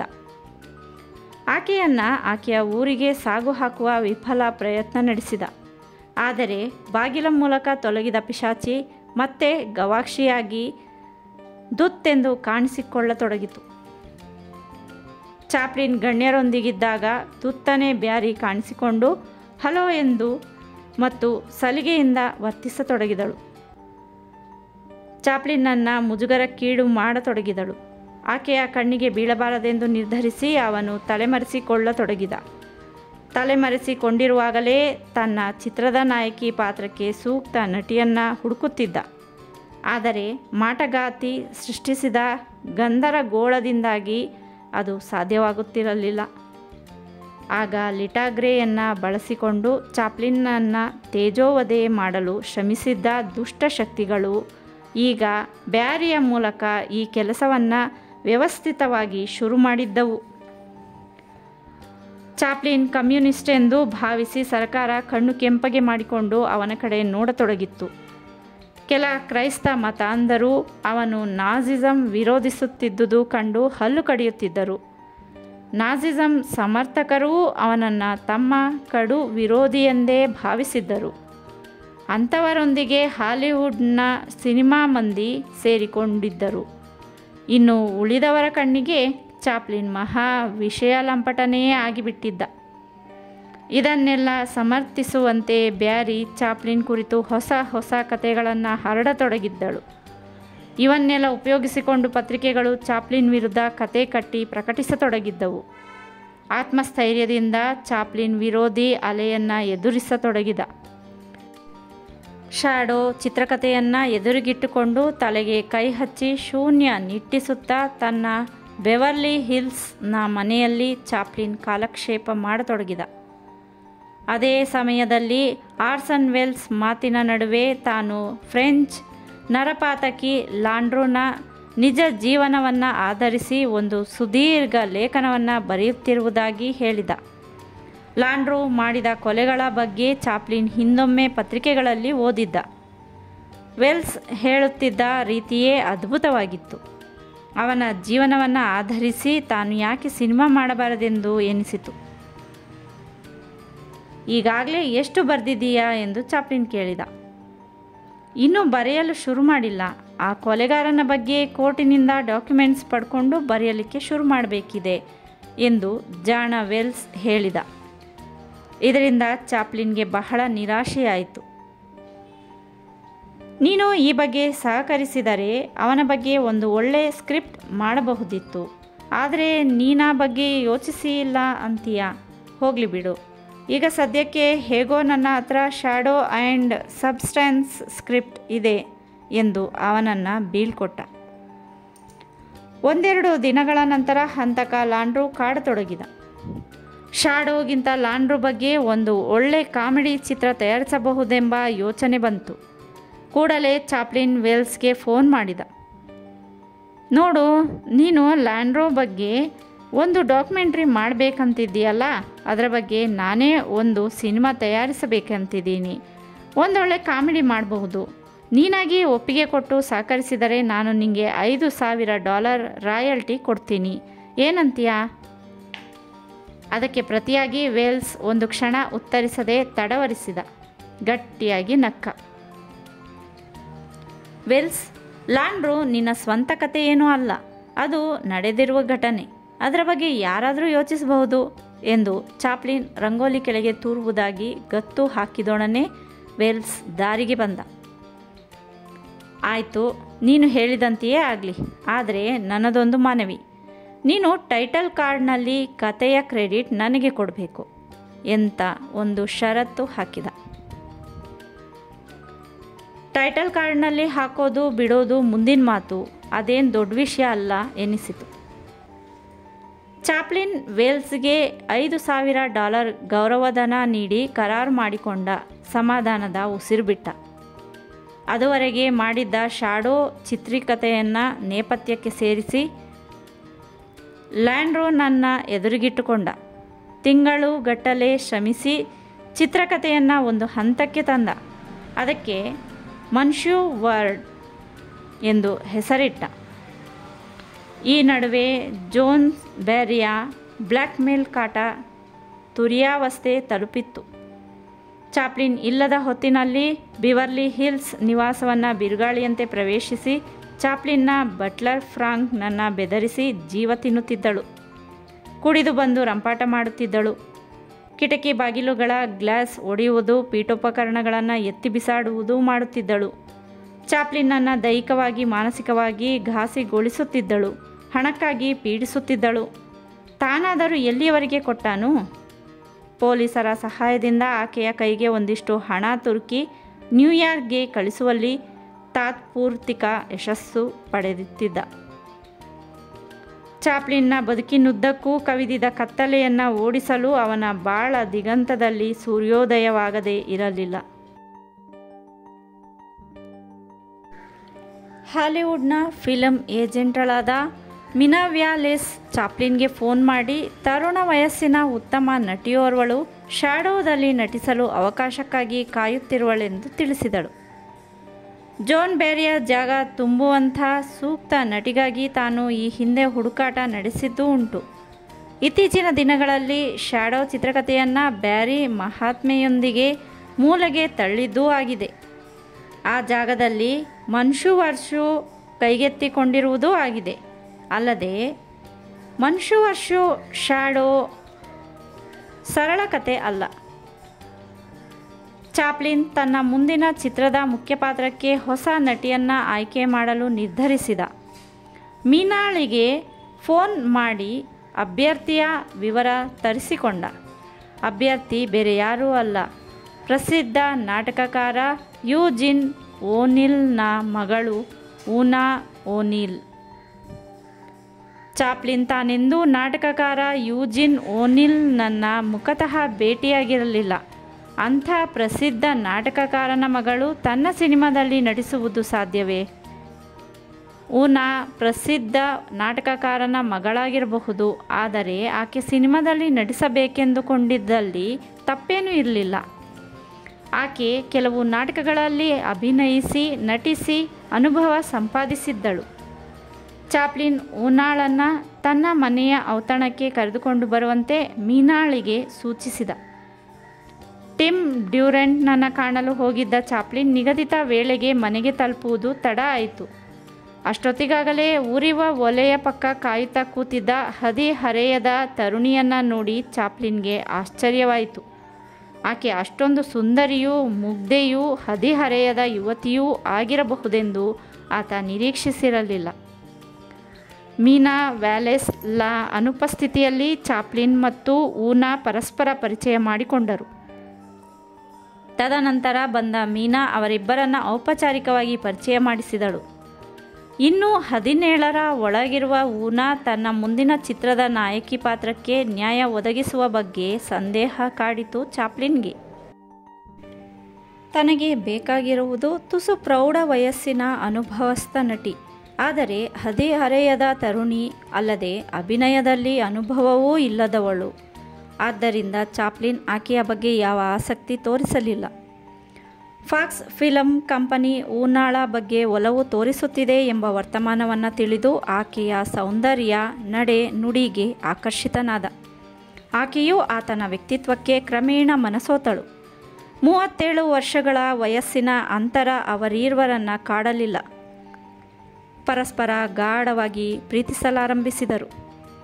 ಚಿತ್ರ ನಿರ್ಮಾಣ ಮುಗಿದ ನಂತರ ಮದುವೆಯಾಗುವುದೆಂದು ನಿರ್ಧರಿಸಿದರು. ಊನಾಳಿಗೆಂದೇ ಚಾಪ್ಲಿನ್ ಮತ್ತೆ ಶಾಡೋ ಚಿತ್ರ ಕೈಗೆತ್ತಿಕೊಂಡ. ಚಾಪ್ಲಿನ್ ಊನಾಳ ಪ್ರೇಮ ಪಾಶದಲ್ಲಿ ಸಿಲುಕಿರುವನೆಂಬ ಸುದ್ದಿ ತಿಳಿದೊಡನೆ ಜೋನಾ ಬ್ಯಾರಿ ಬಿರುಗಾಳಿಯ ರೂಪ ಪಡೆದು ಚಾಪ್ಲಿನ್ ಮೇಲೆ ಅಪ್ಪಳಿಸಿದಳು. ತಾನು 3 ತಿಂಗಳ ಗರ್ಭ ಹೊತ್ತಿರುವ ನಿರ್ಗತಿಕಳೆಂದು ಹುಲ್ಲೆಬ್ಬಿಸಿದಳು. ಚಾಪ್ಲಿನ್ನ ಮನೆಯಲ್ಲಿ ಠಿಕಾಣೆ ಹೂಡಲು ಯತ್ನಿಸಿದಳು. ತನ್ನ ಹೊಟ್ಟೆಯಲ್ಲಿ ಬೆಳೆಯುತ್ತಿರುವ ಮಗುವಿಗೆ ಚಾಪ್ಲಿನ್ನೇ ತಂದೆ ಎಂದು ವಾದಿಸಲು ಯತ್ನಿಸಿದಳು. ಯಾರಿಂದಲೂ ಧರಿಸಿರುವ ಗರ್ಭಕ್ಕೆ ತಾನು ಹೊಣೆಗಾರನಾಗುವುದೆಂದರೆ ಹೇಗೆ ಸಾಧ್ಯ? ಚಾಪ್ಲಿನ್ನ ಯಾವ ಮಾತನ್ನು ಕೇಳಲು ಆ ಹಠಮಾರಿ ಹೆಂಗಸು ಸಿದ್ಧಳಿರಲಿಲ್ಲ. ಪೊಲೀಸರಿಗೆ ಒಪ್ಪಿಸುವುದಾಗಿ ಅವನು ಬೆದರಿಕೆ ಹಾಕಿದ. ಜೋರಾಗಿ ನಕ್ಕು ಬೆದರಿಕೆಯನ್ನು ತಳ್ಳಿ ಹಾಕಿದಳು. ಜೋನಾ ಬ್ಯಾರಿಯ ಗರ್ಭದಲ್ಲಿ ಚಾಪ್ಲಿನ್ನ ಅಕ್ರಮ ಸಂತಾನ ಬೆಳೆಯುತ್ತಿರುವುದೆಂದು ಪತ್ರಿಕೆಗಳು ದೊಡ್ಡ ದೊಡ್ಡ ಅಕ್ಷರಗಳಲ್ಲಿ ಪ್ರಕಟಿಸತೊಡಗಿದವು. ಚಾಪ್ಲಿನ್ ಭೂಮಿಗೆ ಕುಸಿದು ಹೋದ. ಹೆದರಬಾರದೆಂದು ನಿರ್ಧರಿಸಿ ಮತ್ತೆ ಧೈರ್ಯ ತಂದುಕೊಂಡ. ಯಾರಿಗೂ ತಿಳಿಯದಂತೆ ಊನಾಳನ್ನು ಮದುವೆಯಾಗಬೇಕೆಂದು ನಿರ್ಧರಿಸಿದ. ಅದಕ್ಕೆ ಅದೇ ತಾನೇ 18 ಪೂರೈಸಿದ್ದ ಊನಾ ಒಪ್ಪಿದಳು. ಪತ್ರಿಕೋದ್ಯಮಿ ಹೀರೆಸ್ಟ್ ಬಳಿ ಕೆಲಸ ಮಾಡುತ್ತಿದ್ದ ಹ್ಯಾರಿ ಕ್ರಾಕರ್ಗೆ ಮದುವೆ ಏರ್ಪಾಡುಗಳನ್ನು ಗುಟ್ಟಾಗಿ ಮಾಡುವಂತೆ ಚಾಪ್ಲಿನ್ ಸೂಚಿಸಿದ. ಸಾಂಟಾ ಬಾರ್ಬರಾಕ್ಕೆ 15 ಕಿಲೋಮೀಟರ್ ದೂರದಲ್ಲಿದ್ದ ಕಾರ್ಪೆಂಟೇರಿಯಾ ಎಂಬ ಪುಟ್ಟ ಹಳ್ಳಿಯಲ್ಲಿ ಚಾಪ್ಲಿನ್ನ 4ನೆಯ ಮದುವೆಗೆ ಎಲ್ಲ ಏರ್ಪಾಟುಗಳನ್ನು ಹ್ಯಾರಿ ಕ್ರಾಕರ್ ಮಾಡಿದ. ಅದಕ್ಕಿಂತ ಮೊದಲು ಸಾಂಟಾ ಬಾರ್ಬರಾದ ಟೌನ್ ಹಾಲ್ನಲ್ಲಿ ವಧೂವರರ ಹೆಸರು ಬರೆಯಿಸಿ ವಿವಾಹಕ್ಕೆ ಅನುಮತಿ ಪಡೆಯುವುದು ಅನಿವಾರ್ಯವಾಗಿತ್ತು. ಊನಾ ತನ್ನ ಹೆಸರು ಮತ್ತು ವೈಯಕ್ತಿಕ ಮಾಹಿತಿ ನೀಡಲೆಂದು ಕಚೇರಿಯ ಒಳಗಡೆ ಹೋದಳು. ಹೊರಗಡೆ ಉಸಿರು ಬಿಗಿ ಹಿಡಿದು ಕಾಯುತ್ತಾ ನಿಂತಿದ್ದ ಚಾಪ್ಲಿನ್ ಒಳಗಡೆಯಿಂದ ಕರೆ ಬಂದೊಡನೆ ಒಳಗಡೆ ಹೋದ. ಮದುಮಗ ಯುವಕನಿರಬೇಕೆಂದು ಭಾವಿಸಿದ್ದ ಗುಮಾಸ್ತನಿಗೆ ಅವನನ್ನು ನೋಡಿ ಆಶ್ಚರ್ಯವಾಯಿತು. 54 ವರ್ಷ ವಯಸ್ಸಿನ ವರ, 18 ವರ್ಷ ವಯಸ್ಸಿನ ವಧು. ಗುಮಾಸ್ತ ಆಶ್ಚರ್ಯದಿಂದ ನೋಡಿದ. ಅವನಿಗೇನು ಗೊತ್ತು ವರ ಚಾರ್ಲಿ ಚಾಪ್ಲಿನ್ ಅಂತ? ಹ್ಯಾರಿ ಕ್ರಾಕರ್ ಸೂಚಿಸಿದ್ದಂತೆ ಗುಮಾಸ್ತ ವರನ ಹೆಸರನ್ನು ಚಾಪ್ಮನ್ ಎಂದು ದಫ್ತರಿನಲ್ಲಿ ಬರೆದುಕೊಂಡು ಅವರಿಗೆ ಅನುಮತಿ ಪತ್ರ ನೀಡಿದ. ಅಷ್ಟೊತ್ತಿಗಾಗಲೇ ಬೆಳಗ್ಗೆ 9 ಗಂಟೆ. ಪತ್ರಕರ್ತರಿಗಾಗಲಿ ಬ್ಯಾರಿಗಾಗಲಿ ತಿಳಿಯಬಾರದೆಂಬ ಉದ್ದೇಶದಿಂದ ವಧೂವರರು ಸುತ್ತಿ ಬಳಸಿ ಹೇಗೋ ಕಾರ್ಪೆಂಟೇರಿಯಾ ತಲುಪಿ ಶಾಸ್ತ್ರೋಕ್ತ ಮದುವೆಯಾದರು. ಸ್ವಭಾವತಃ ಪತ್ರಕರ್ತನೂ ಚಾಪ್ಲಿನ್ನ ಆಪ್ತ ಗೆಳೆಯನೂ ಆದ ಹ್ಯಾರಿ ಕ್ರಾಕರ್ ಕಾಡಿ ಬೇಡಿ ಫೋಟೋ ತೆಗೆಯುವಲ್ಲಿ ಯಶಸ್ವಿಯಾದ. ಮದುವೆಯಾದ ನಂತರ ಚಾಪ್ಲಿನ್ ದಂಪತಿಗಳು ಸಾಂಟಾ ಬಾರ್ಬರಾದಲ್ಲಿಯೇ ಒಂದು ಪುಟ್ಟ ಮನೆ ಬಾಡಿಗೆ ಪಡೆದು ಅಲ್ಲಿ ಕೆಲ ದಿನಗಳ ಮಟ್ಟಿಗೆ ವಾಸಿಸತೊಡಗಿದರು. ತಮ್ಮ ಸುಳಿವು ಯಾರಿಗೂ ತಿಳಿಯದಂತೆ ಎಚ್ಚರ ವಹಿಸಿದರು. ಸಾಮಾನ್ಯವಾಗಿ ಹಗಲಿನ ವೇಳೆಯಲ್ಲಿ ಅವರು ಅಪ್ಪಿತಪ್ಪಿ ಹೊರಗೆ ಕಾಣಿಸಿಕೊಳ್ಳುತ್ತಿರಲಿಲ್ಲ. ಸೂರ್ಯಾಸ್ತವಾದ ಮೇಲೆ ಮಬು ಬೆಳಕಿನಲ್ಲಿ ಅವರು ಮನೆಯಿಂದ ಹೊರಗಡೆ ಬಂದು ನಿರ್ಜನ ಪ್ರದೇಶದಲ್ಲಿ ಸುಮಾರು ದೂರ ನಡೆದುಕೊಂಡು ಹೋಗಿ ಬರುತ್ತಿದ್ದರು. ಉಳಿದಂತೆ ಮನೆಯಲ್ಲಿ ಊನಾ ಚಾಪ್ಲಿನ್ಗೆ ಕೇವಲ ಹೆಂಡತಿ ಮಾತ್ರ ಆಗಿರಲಿಲ್ಲ, ತಾಯ್ತನದ ಎಲ್ಲ ಮುಖಗಳ ಪರಿಚಯ ಮಾಡಿಕೊಟ್ಟಳು. ಆಕೆಯ ಸಾನ್ನಿಧ್ಯದಲ್ಲಿ ಅಪರೂಪದ ನೆಮ್ಮದಿಯನ್ನು ಆಸ್ವಾದಿಸಿದ. ಅಲ್ಲಿಯವರೆಗೆ ವಜ್ರಕ್ಕಿಂತ ಕಠಿಣವಾಗಿದ್ದ ಸುಖ ಸಂತೋಷಗಳನ್ನು ಲೀಲಾಜಾಲವಾಗಿ ಅರ್ಥ ಮಾಡಿಕೊಂಡ, ರಕ್ತದ ಕಣಕಣಗಳಲ್ಲಿ ಅರಗಿಸಿಕೊಂಡ. ಹೀಗೆ ಚಾಪ್ಲಿನ್ ಮತ್ತು ಊನಾ ಸಾಂಟಾ ಬಾರ್ಬರಾದ ಪ್ರಶಾಂತ ವಾತಾವರಣದಲ್ಲಿ ಸುಮಾರು 2 ತಿಂಗಳುಗಳ ಕಾಲ ವಾಸವಾಗಿದ್ದರು. ತನ್ನ ಪ್ರಮುಖ ಆಹಾರವಾದ ಚಾಪ್ಲಿನ್ಗಾಗಿ ಹುಡುಕಿ ತಲೆ ಮೇಲೆ ಕೈ ಹೊತ್ತು ಕೂಡಲಿಲ್ಲ ಜೋನಾ ಬ್ಯಾರಿ. ತನ್ನ ಗರ್ಭದಲ್ಲಿ ಬೆಳೆಯುತ್ತಿರುವ ಭ್ರೂಣವನ್ನೇ ಚಾಪ್ಲಿನ್ ವಿರುದ್ಧ ಬ್ರಹ್ಮಾಸ್ತ್ರದ ರೀತಿಯಲ್ಲಿ ಪ್ರಯೋಗಿಸಬೇಕೆಂದು ನಿರ್ಧರಿಸಿದ್ದಳು. ಆಕೆ ತನ್ನ ಬಸಿರನ್ನೇ ಮುಂದು ಮಾಡಿ ಕೋರ್ಟಿನ ಕಟ್ಟಿ ಹತ್ತಿ ಅಹವಾಲು ಸಲ್ಲಿಸಿಬಿಟ್ಟಳು. ಅದನ್ನು ಪತ್ರಿಕೆಗಳು ಮುಖಪುಟದಲ್ಲಿ ಪ್ರಕಟಿಸಿ ತಮ್ಮ ಪ್ರಸಾರ ಹೆಚ್ಚಿಸಿಕೊಂಡವು. ಸಾಂಟಾ ಬಾರ್ಬರಾದಲ್ಲಿನ ಪುಟ್ಟ ಮನೆ ಎಂಬ ವೈಶಂಪಾಯನ ಸರೋವರದಲ್ಲಿ ಎಷ್ಟು ದಿನ ಅಂತ ಚಾಪ್ಲಿನ್ ತನ್ನ ಪತ್ನಿಯೊಂದಿಗೆ ತಲೆಮರೆಸಿಕೊಂಡಿರಲು ಸಾಧ್ಯ? 4ನೆಯ ಬಾರಿಗೆ ಕಿರುವಯಸ್ಸಿನ ತರುಣಿಯನ್ನು ಮದುವೆಯಾಗಿರುವ ಅಳುಕು, ಚಿತ್ರ ಜಗತ್ತು ತನ್ನನ್ನೆಲ್ಲಿ ದೂರ ಮಾಡುವುದೋ ಎಂಬ ಭಯ. ಆದರೂ ಚಾಪ್ಲಿನ್ ತನ್ನ ಪತ್ನಿಯೊಡನೆ ಲಾಸ್ ಏಂಜಲೀಸ್ಗೆ ಬಂದ. ಆ ನವ ದಂಪತಿಗಳನ್ನು ಅಹಿತಕರ ಘಟನೆಗಳು ಹೃತ್ಪೂರ್ವಕವಾಗಿ ಸ್ವಾಗತಿಸಿದವು. ಅಮೆರಿಕಾದ ಸರ್ವೋಚ್ಚ ನ್ಯಾಯಾಲಯ ನ್ಯಾಯಮೂರ್ತಿ ಜಸ್ಟಿಸ್ ಮರ್ಫಿ ತನ್ನ ಪ್ರಿಯ ಮಿತ್ರ ಚಾಪ್ಲಿನ್ನನ್ನು ಪ್ರತ್ಯೇಕವಾಗಿ ಕಂಡು ವಸ್ತುಸ್ಥಿತಿ ವಿವರಿಸಿದ. ಜೋನಾ ಬ್ಯಾರಿ ತನ್ನ ಗರ್ಭದಲ್ಲಿರುವ ಭ್ರೂಣವನ್ನು ನೆಪವಾಗಿರಿಸಿಕೊಂಡು ಕೋರ್ಟ್ನಲ್ಲಿ ಕಟ್ಲೆ ಹೂಡಿದ್ದರೆ, ಚಾಪ್ಲಿನ್ ಕಂಡರಾಗದ ರಾಜಕಾರಣಿಗಳು, ಪತ್ರಕರ್ತರು ಜೋನಾಳನ್ನೇ ಒಂದು ಅಸ್ತ್ರವನ್ನಾಗಿ ಪ್ರಯೋಗಿಸುತ್ತಿರುವರೆಂಬ ಸಂಗತಿ ಕುರಿತು ಮರ್ಫಿ ಕೂಲಂಕುಷ ವಿವರ ನೀಡಿದರು. ಆಕೆಯೊಂದಿಗೆ ಅವರೆಲ್ಲ ಸೇರಿ ಚಾಪ್ಲಿನ್ ಮೇಲೆ ಪಿತೃತ್ವದ ಕಟ್ಲೆ ಹೂಡಲಿರುವುದರ ಬಗ್ಗೆ ಚಿಕ್ಕ ಮಾಹಿತಿ ನೀಡುತ್ತಲೇ ನ್ಯಾಯಮೂರ್ತಿಗಳು ಕಟ್ಲೆ ವಿರುದ್ಧ ಹೋರಾಡುವುದಕ್ಕೆ ಚಿಕ್ಕ ನ್ಯಾಯವಾದಿಯನ್ನು ನೇಮಿಸಿಕೊಂಡರೆ ಸಾಕೆಂದು ಸಲಹೆ ನೀಡಿದರು. ಅವರ ಅನುಕಂಪದ ಮಾತುಗಳಿಂದ, ಸಲಹೆಯಿಂದ ಚಾಪ್ಲಿನ್ ಎಷ್ಟೋ ಧೈರ್ಯ ತಂದುಕೊಂಡ. ರಾಜಕಾರಣಿಗಳು ಪೀತ ಪತ್ರಕರ್ತರೊಂದಿಗೆ ಶಾಮೀಲಾಗಿ ಚಾಪ್ಲಿನ್ನನ್ನು ಖಳನಾಯಕನ ಪಟ್ಟಿಯಲ್ಲಿ ಸೇರಿಸುವಲ್ಲಿ ಯಶಸ್ವಿಯಾಗಿ ಬಿಟ್ಟಿದ್ದರು. ಆದರೂ ಎದೆಗುಂದದೆ ಚಾಪ್ಲಿನ್ ತನ್ನ ಪರವಾಗಿ ವಾದಿಸಲು ಕಿರಿಯ ವಯಸ್ಸಿನ ಚುರುಕು ಬುದ್ಧಿಯ ಪ್ರತಿಭಾವಂತ ನ್ಯಾಯವಾದಿ ಲಾಯ್ಡ್ ರೈಟ್ನನ್ನು ನೇಮಿಸಿಕೊಂಡನು. ಲಾಯ್ಡ್ ರೈಟ್ ಮೊದಲು ಮಾಡಿದ ಕೆಲಸವೆಂದರೆ ಇಂಥ ಚಿಕ್ಕ ಸಿವಿಲ್ ಕಟ್ಲೆ ಬಗ್ಗೆ ಸರ್ಕಾರ ಆಸಕ್ತಿ ವಹಿಸಕೂಡದೆಂದು ವಾದಿಸಿದ್ದು. 2ನೆಯ ಕೆಲಸವೆಂದರೆ ಬ್ಯಾರಿಯ ನ್ಯಾಯವಾದಿಯನ್ನು ಸಂಪರ್ಕಿಸಿ ತಾಯಿ ಹೊಟ್ಟೆಯಲ್ಲಿರುವ ಮಗುವಿನ ರಕ್ತ ಪರೀಕ್ಷೆ ಮಾಡಿದರೆ ಚಾಪ್ಲಿನ್ ನಿರ್ದೋಷಿ ಎಂದು ಸಾಬೀತಾಗುತ್ತದೆ ಎಂದು ಚರ್ಚಿಸಿ ರಾಜಿ ಸೂತ್ರ ಕುದುರಿಸಿದ್ದು. ಈ ರಾಜಿ ಸೂತ್ರದಂತೆ ಚಾಪ್ಲಿನ್ ಬ್ಯಾರಿಗೆ $25,000 ಕೊಡುವುದು, ಆಕೆ ಅದಕ್ಕೆ ಒಪ್ಪಿ ರಕ್ತ ಪರೀಕ್ಷೆಗೆ ಸಮ್ಮತಿಸುವುದು. ಆದರೆ ಅದೇ ರಕ್ತ ಗುಂಪಿನವರು ತನ್ನ ಹಾಗೆ ಅನೇಕರು ಇರುತ್ತಾರಲ್ಲ, ಆ ರಕ್ತದ ಗುಂಪು ಆಪಾದಿತ ತಂದೆಯೂ ಆಗಿರಬಹುದು, ಅಥವಾ ತಾಯಿಯೂ ಆಗಿರಲೂಬಹುದು, ಅಥವಾ ಇನ್ನಾರದೋ ಆಗಿರಬಹುದು. ಆದರೆ ಇಷ್ಟು ಮಾತ್ರದಿಂದ ನ್ಯಾಯಾಲಯ ತೃಪ್ತವಾಗಲಾರದು. ಬ್ಯಾರಿಯ ಗರ್ಭದಿಂದ ಮಗು ಹೊರ ಬಂದ ನಂತರ ನ್ಯಾಯಮೂರ್ತಿಗಳ ಸಂಘ ನ್ಯಾಯ ವಿಚಾರಣೆಯನ್ನು ಬೇರೆ ರೀತಿಯಲ್ಲಿ ಆರಂಭಿಸಿತು. ಕೆಲವು ಸ್ನೇಹಿತರು ಪ್ರಸಿದ್ಧ ಕ್ರಿಮಿನಲ್ ಲಾಯರ್ ಗಿಲ್ಸೆರ್ನ ನೆರವು ಪಡೆಯುವಂತೆ ಚಾಪ್ಲಿನ್ಗೆ ಸಲಹೆ ನೀಡಿದರು. ಅದರಂತೆ ಲಾಯ್ಡ್ ರೈಟ್ ಗಿಲ್ಸೆರ್ರನ್ನು ಭೇಟಿ ಮಾಡಿ ಚರ್ಚಿಸಿದ. ಸರ್ಕಾರದ ವಿರುದ್ಧ ಮನವಿ ಪತ್ರವನ್ನು ಸಿದ್ಧಪಡಿಸಿ ನ್ಯಾಯಾಲಯಕ್ಕೆ ವಿಧಿವತ್ತಾಗಿ ಸಲ್ಲಿಸಿದ.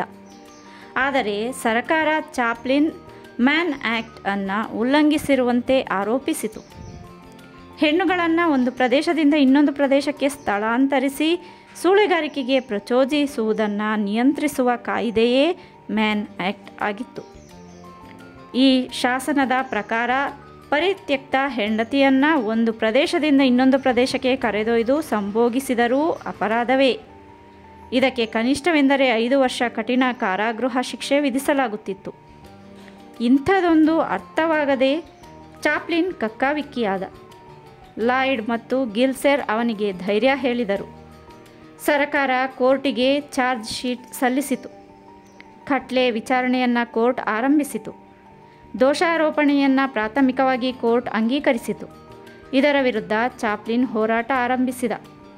ಈ ದೋಷಾರೋಪಣೆ ನಿಜವಾದಲ್ಲಿ ಅವನು ಕನಿಷ್ಠವೆಂದರೂ 20 ವರ್ಷ ಕಾರಾಗೃಹವಾಸ ಅನುಭವಿಸಬೇಕಾಗಿತ್ತು.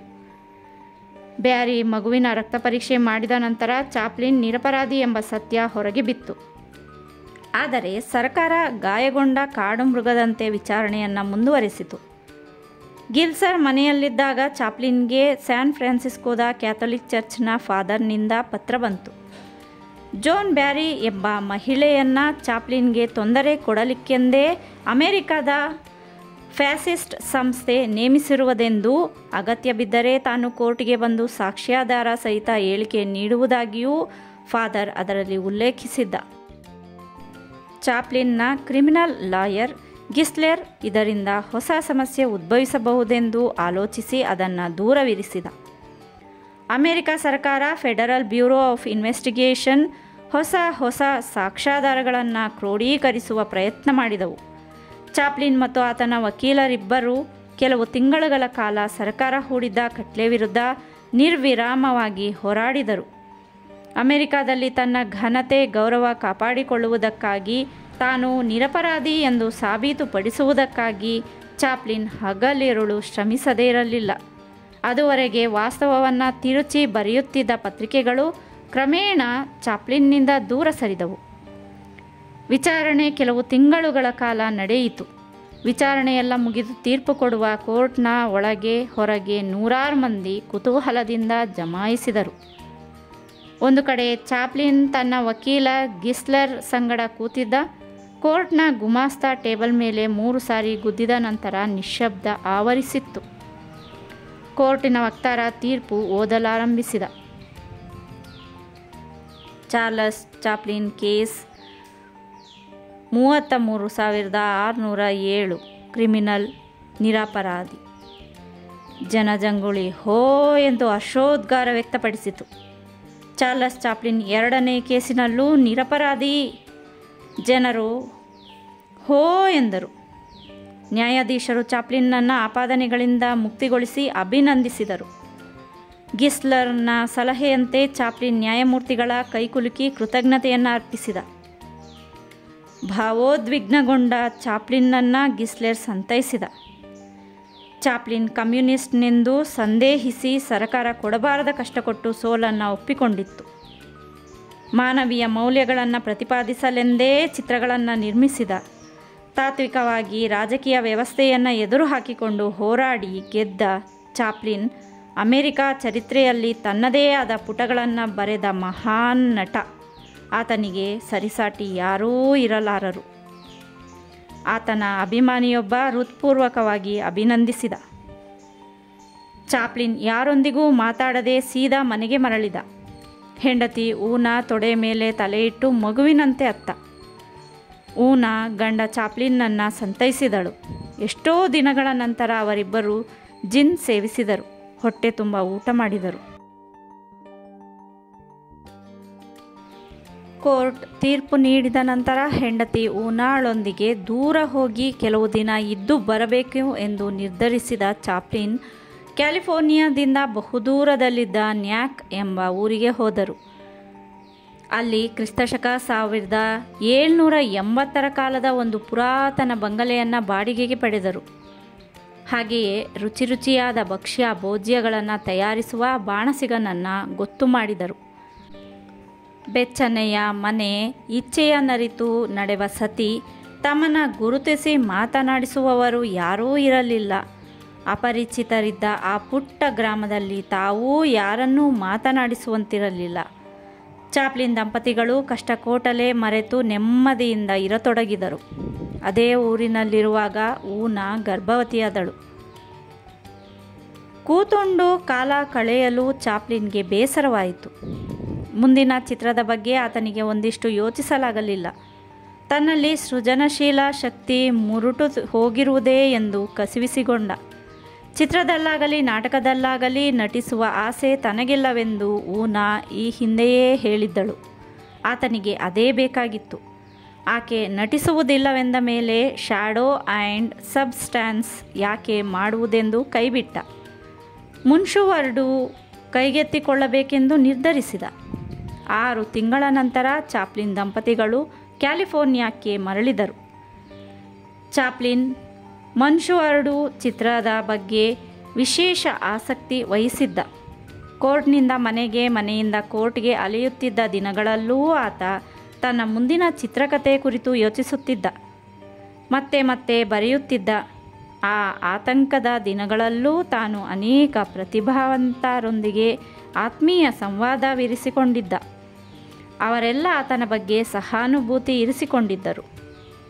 ಮಾನ್, ಬರ್ಟೋಲ್ಡ್ ಬ್ರೆಕ್ಟ್, ಶೋಯೆಸ್ಬರ್ಗ್, ಹ್ಯಾನ್ ಇಸ್ಲರ್, ಪುಯಿಂಚ್ವ್ಯಾಂಗರ್, ಸ್ವಿಷನ್ ಸ್ಪೆಂಡರ್, ಸಿರೆಲ್ ಕನೋತಿ, ಸಾಲ್ಕಾ ಇಂಥ ಅನೇಕ ಪ್ರತಿಭಾವಂತರು ಆತನ ಆಪ್ತ ವಲಯದಲ್ಲಿದ್ದರು. ಅವರೆಲ್ಲ ಫ್ಯಾಸಿಸ್ಟ್ ಶಕ್ತಿಗಳಿಂದ ಒಂದಲ್ಲ ಒಂದು ತೊಂದರೆ ಅನುಭವಿಸಿದಂಥವರೇ. ಉದಾಹರಣೆಗೆ, ಲಯನ್ ಫ್ಯೂಚ್ವಾಂಗರ್ ಬರ್ಲಿನ್ ನಗರದಲ್ಲಿ ಮನೆ ಮಾಡಿಕೊಂಡು ಕಟ್ಟಿಸುತ್ತಿದ್ದಾಗ ಅದು ಇನ್ನೇನು ಪೂರ್ಣಗೊಂಡು ಗೃಹಪ್ರವೇಶ ಮಾಡಬೇಕೆನ್ನುವಷ್ಟರಲ್ಲಿ ಹಿಟ್ಲರ್ ಅಧಿಕಾರಕ್ಕೆ ಬಂದು 3ನೇ ಕಣ್ಣಿನಿಂದ ಯಹೂದಿಗಳನ್ನು, ಲೇಖಕ ಕಲಾವಿದರನ್ನು ನೋಡತೊಡಗಿದ. ಅದರಿಂದ ಬೇಸತ್ತು ಲಯನ್ ಯಾರೀಸ್ಗೆ ಬಂದ. ಒಂದು ಫ್ಲ್ಯಾಟನ್ನು ಕೊಂಡುಕೊಂಡು ಇಲ್ಲೇ ಇರತೊಡಗಿದ. ಆದರೆ ಕೆಲವೇ ದಿನಗಳಲ್ಲಿ ನಾಜಿಗಳ ಕವಾಯತ ಸದ್ದು ಇಡೀ ಪ್ಯಾರಿಸ್ ನಗರವನ್ನು ವ್ಯಾಪಿಸಿತು. ಅಲ್ಲಿಂದ ಲಯನ್ ಅಮೆರಿಕ ಸುರಕ್ಷಿತವೆಂದು ತಿಳಿದು ಬಂದು ಸಾಂಟಾ ಮೊನಿಕಾದಲ್ಲಿ ಒಂದು ಮನೆ ಖರೀದಿಸಿದ. ಆದರೆ ಅಮೆರಿಕ ಫ್ಯಾಸಿಸಮ್ ಪ್ರಜಾಪ್ರಭುತ್ವದ ಮುಖವಾಡ ಧರಿಸಿರುವುದು ಅನುಭವದಿಂದ ವೇದ್ಯವಾಯಿತು. ಅತ್ತ ದರಿ ಇತ್ತ ಪುಲಿ ಎಂಬಂಥ ಪರಿಸ್ಥಿತಿಯಲ್ಲಿ ಎಲ್ಲಿಗಂತ ಹೋಗುವುದು? ತಾಯಿಯ ಮೊಲೆ ಹಾಲು ನಂಜಾಗಿ ಕೊಲುವಡೆ ಎಂಬ ಪಾಠವನ್ನು ಅವರೆಲ್ಲ ಚಾಪ್ಲಿನ್ ಪ್ರಕರಣದಿಂದ ಕಲಿತಿದ್ದರು. ಒಂದೇ ಜಾಯಮಾನದ ಅವರು ಪರಸ್ಪರ ಸುಖ ದುಃಖ ಹಂಚಿಕೊಳ್ಳುತ್ತಿದ್ದರು. ಬೀಸುವ ದೊಣ್ಣೆಗಳಿಂದ ತಪ್ಪಿಸಿಕೊಳ್ಳುವ ಬಗ್ಗೆ ಪರಸ್ಪರ ಚರ್ಚಿಸುತ್ತಿದ್ದರು. ಜಾರ್ಜ್ ಕ್ರೂಕರ್ನ ಕೀಪರ್ ಆಫ್ ದಿ ಫ್ಲೇಮ್ನಂತೆಯೇ ಬಿಲ್ಲಿ ವೈಲ್ಡ್ರ 5 ಗ್ರೇವ್ಸ್ ಟು ಕೈರೋನಂತೆಯೋ ಏನೆಸ್ಟ್ ಲುಬಿಟೇಷನ್ ಹೆವೆನ್ ಕೆನ್ ವೇಟ್ನಂತೆಯೋ ಚಿತ್ರ ಮಾಡಿ ಅಂದರಿಕಿ ಮಂಚಿವಾಡು ಎನಿಸಿಕೊಂಡು ಆರಾಮವಾಗಿ ಇರಬಹುದಿದ್ದ ಚಾಪ್ಲಿನ್ ಹಿಂಸೆಯ ವಿವಿಧ ಸಾಮಾಜಿಕ ರೂಪಗಳನ್ನು ವಿಶ್ಲೇಷಿಸುವಂಥ ಮುನ್ಶುವರ್ಡುವಿನ ಬಗ್ಗೆ ತಲೆಕೆಡಿಸಿಕೊಂಡಿದ್ದ. ಕ್ರೈಮ್ ಆ್ಯಂಡ್ ಪನಿಷ್ಮೆಂಟ್ ಬರೆವಾಗಿನ ಡಾಸ್ತೋವ್ಸ್ಕಿಯ ಮನಸ್ಥಿತಿ, ಮುನ್ಶುವರ್ಡು ಚಿತ್ರದ ಕಥೆಯನ್ನು ತಯಾರಿಸುತ್ತಿದ್ದಾಗಿನ ಚಾಪ್ಲಿನ್ನ ಮನಸ್ಥಿತಿ ಹೆಚ್ಚು ಕಡಿಮೆ ಒಂದೇ ಆಗಿತ್ತು. ಅವನೊಳಗಿನ ಚಾರ್ಲಿ ಅಥವಾ ಟ್ರಾಂಪ್ ದೈಹಿಕವಾಗಿ ಮಾನಸಿಕವಾಗಿ ಹೆಚ್ಚು ಪ್ರಬುದ್ಧನಾಗಿದ್ದ. ರಾಜಕೀಯ ಸಾಮಾಜಿಕ ಸಂಬಂಧಗಳನ್ನು ತತ್ವಜ್ಞಾನಿಯಂತೆ ವಿಶ್ಲೇಷಿಸಬಲ್ಲವನಾಗಿದ್ದ. ಕ್ರಾಂತಿಕಾರಿಯಂತೆ ಮುಖಕ್ಕೆ ರಾಚುವಂತೆ ಹೇಳಬಲ್ಲವನಾಗಿದ್ದ. ತನ್ನ ಹೆಂಡತಿ ಊನಾ ಚಿತ್ರದಲ್ಲಿ ನಟಿಸಲು ನಿರಾಸಕ್ತಿ ವ್ಯಕ್ತಪಡಿಸಿದ್ದಕ್ಕಿಂತ ಮುಖ್ಯವಾಗಿ ದ್ವಿತೀಯ ಮಹಾಯುದ್ಧದ ಸಂದರ್ಭದಲ್ಲಿ ಅಮೆರಿಕದ ಸರ್ಕಾರದ ಮತ್ತು ವ್ಯಕ್ತಿಯಲ್ಲಿ ಹಿಂಸಾತ್ಮಕ ಮೌಲ್ಯಗಳನ್ನು ಗುರುತಿಸಿದ. ತನ್ನ ಪ್ರತಿಷ್ಠೆಗಾಗಿ, ಮಹತ್ವಾಕಾಂಕ್ಷೆಗಾಗಿ ಕಲೆಯನ್ನು, ಕಲಾವಿದನನ್ನು ನಿರ್ನಾಮ ಮಾಡಲು ಹೇಸದ ಸರ್ಕಾರಕ್ಕೆ ಕೆಲವು ಪ್ರಶ್ನೆಗಳನ್ನು, ಸವಾಲುಗಳನ್ನು ಹಾಕಬೇಕೆಂಬುದೇ ಅವನು ಶ್ಯಾಡೋ ಚಿತ್ರವನ್ನು ಬದಿಗಿರಿಸಿ ಮುನ್ಶುವರ್ಡು ಚಿತ್ರವನ್ನು ಕೈಗೆತ್ತಿಕೊಂಡಿದ್ದು ಮತ್ತು ಜಾಣತನದಿಂದ ರೂಪಿಸಿದ್ದು. ಅದರ ಚಿತ್ರಕಥೆ ಕುರಿತು ತನ್ನ ಗೆಳೆಯರೊಂದಿಗೆ ಚರ್ಚಿಸದೇ ಇರಲಿಲ್ಲ ಚಾಪ್ಲಿನ್. ಅದನ್ನು ಓದಿದ ಪ್ರಖ್ಯಾತ ನಾಟಕಕಾರ ಬರ್ಟೋಲ್ಡ್ ಬ್ರೆಕ್ಟ್ ಮಾತ್ರ ಒಳ್ಳೆಯ ಚೈನೀಸ್ ಫ್ಯಾಷನ್ನಿನ ಕತೆ ಚಿತ್ರಕಥೆ ಬರೆದಿದ್ದೀಯಾ ಎಂದು ಅರ್ಥಪೂರ್ಣವಾಗಿ ಪ್ರತಿಕ್ರಿಯಿಸಿದ. ಚಾಪ್ಲಿನ್ ಮುನ್ಶುವರ್ಡು ಚಿತ್ರದ ಕತೆಗೆ ದುಡಿದದ್ದು 2 ವರ್ಷಗಳ ಕಾಲ. ಆದರೆ ಅವನು ಅದನ್ನು ಚಿತ್ರೀಕರಿಸಲು ಕೇವಲ 12 ವಾರಗಳಷ್ಟು ಸಮಯವನ್ನು ಮಾತ್ರ ತೆಗೆದುಕೊಂಡ. ಇಡೀ ಅಮೆರಿಕ ಅವನ ಹೊಸ ಚಿತ್ರಕ್ಕಾಗಿ ಎದುರು ನೋಡುತ್ತಿತ್ತು.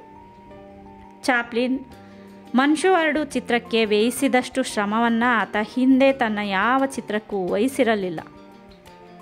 ಮನ್ಷು ವರ್ಡು ಚಿತ್ರದ ಕಥೆಯನ್ನು ಸಂಕ್ಷಿಪ್ತವಾಗಿ ಹೇಳಬೇಕೆಂದರೆ, ವರ್ಡು ಒಂದು ಚಿಕ್ಕ ಬ್ಯಾಂಕಿನಲ್ಲಿ ಕೆಲಸ ಮಾಡುತ್ತಿದ್ದ ಗುಮಾಸ್ತ.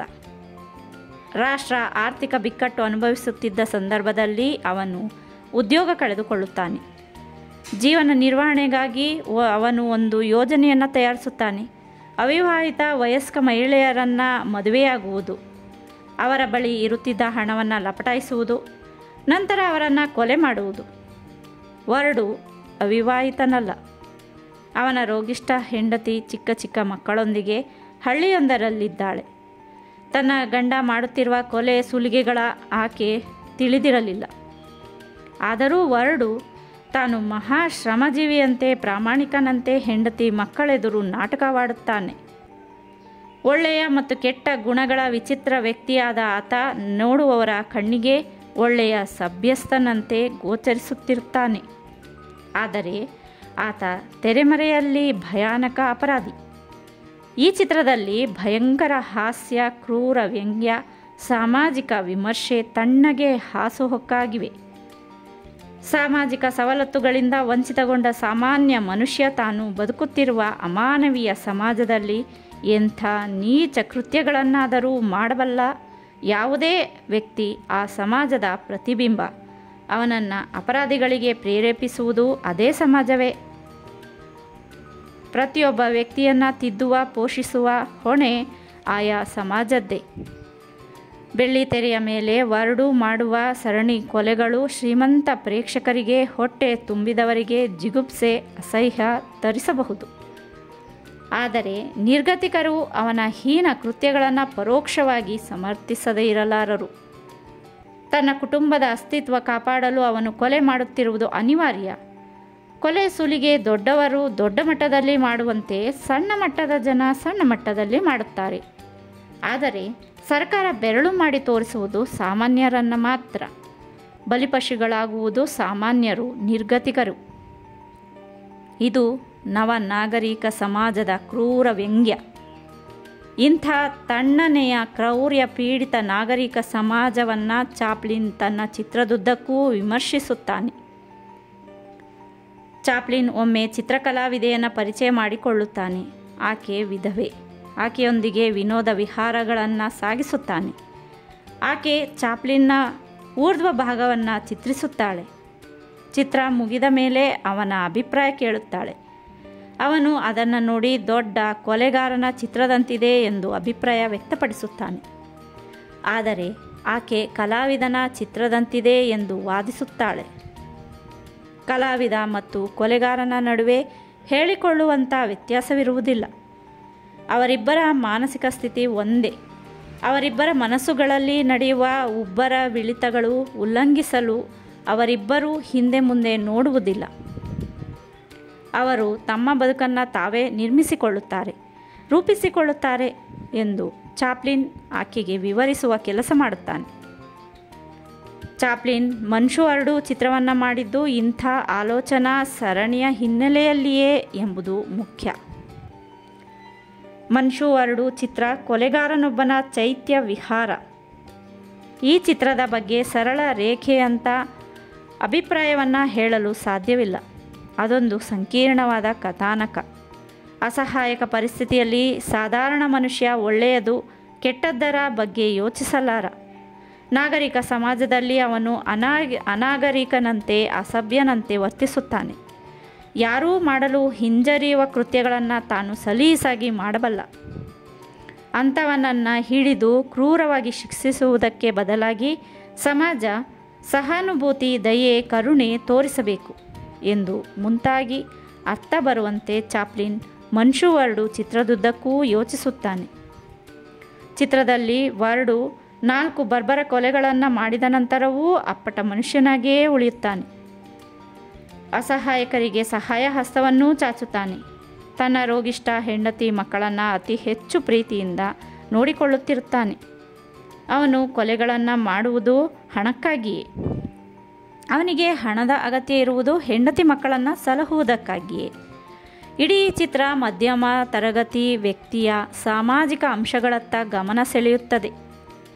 ಮಧ್ಯಮ ತರಗತಿಯಲ್ಲಿರುವ ವೈರುಧ್ಯಗಳನ್ನು ಕಾಂಟ್ರಾಡಿಕ್ಷನ್ಸ್ ವಿಶ್ಲೇಷಿಸುತ್ತದೆ.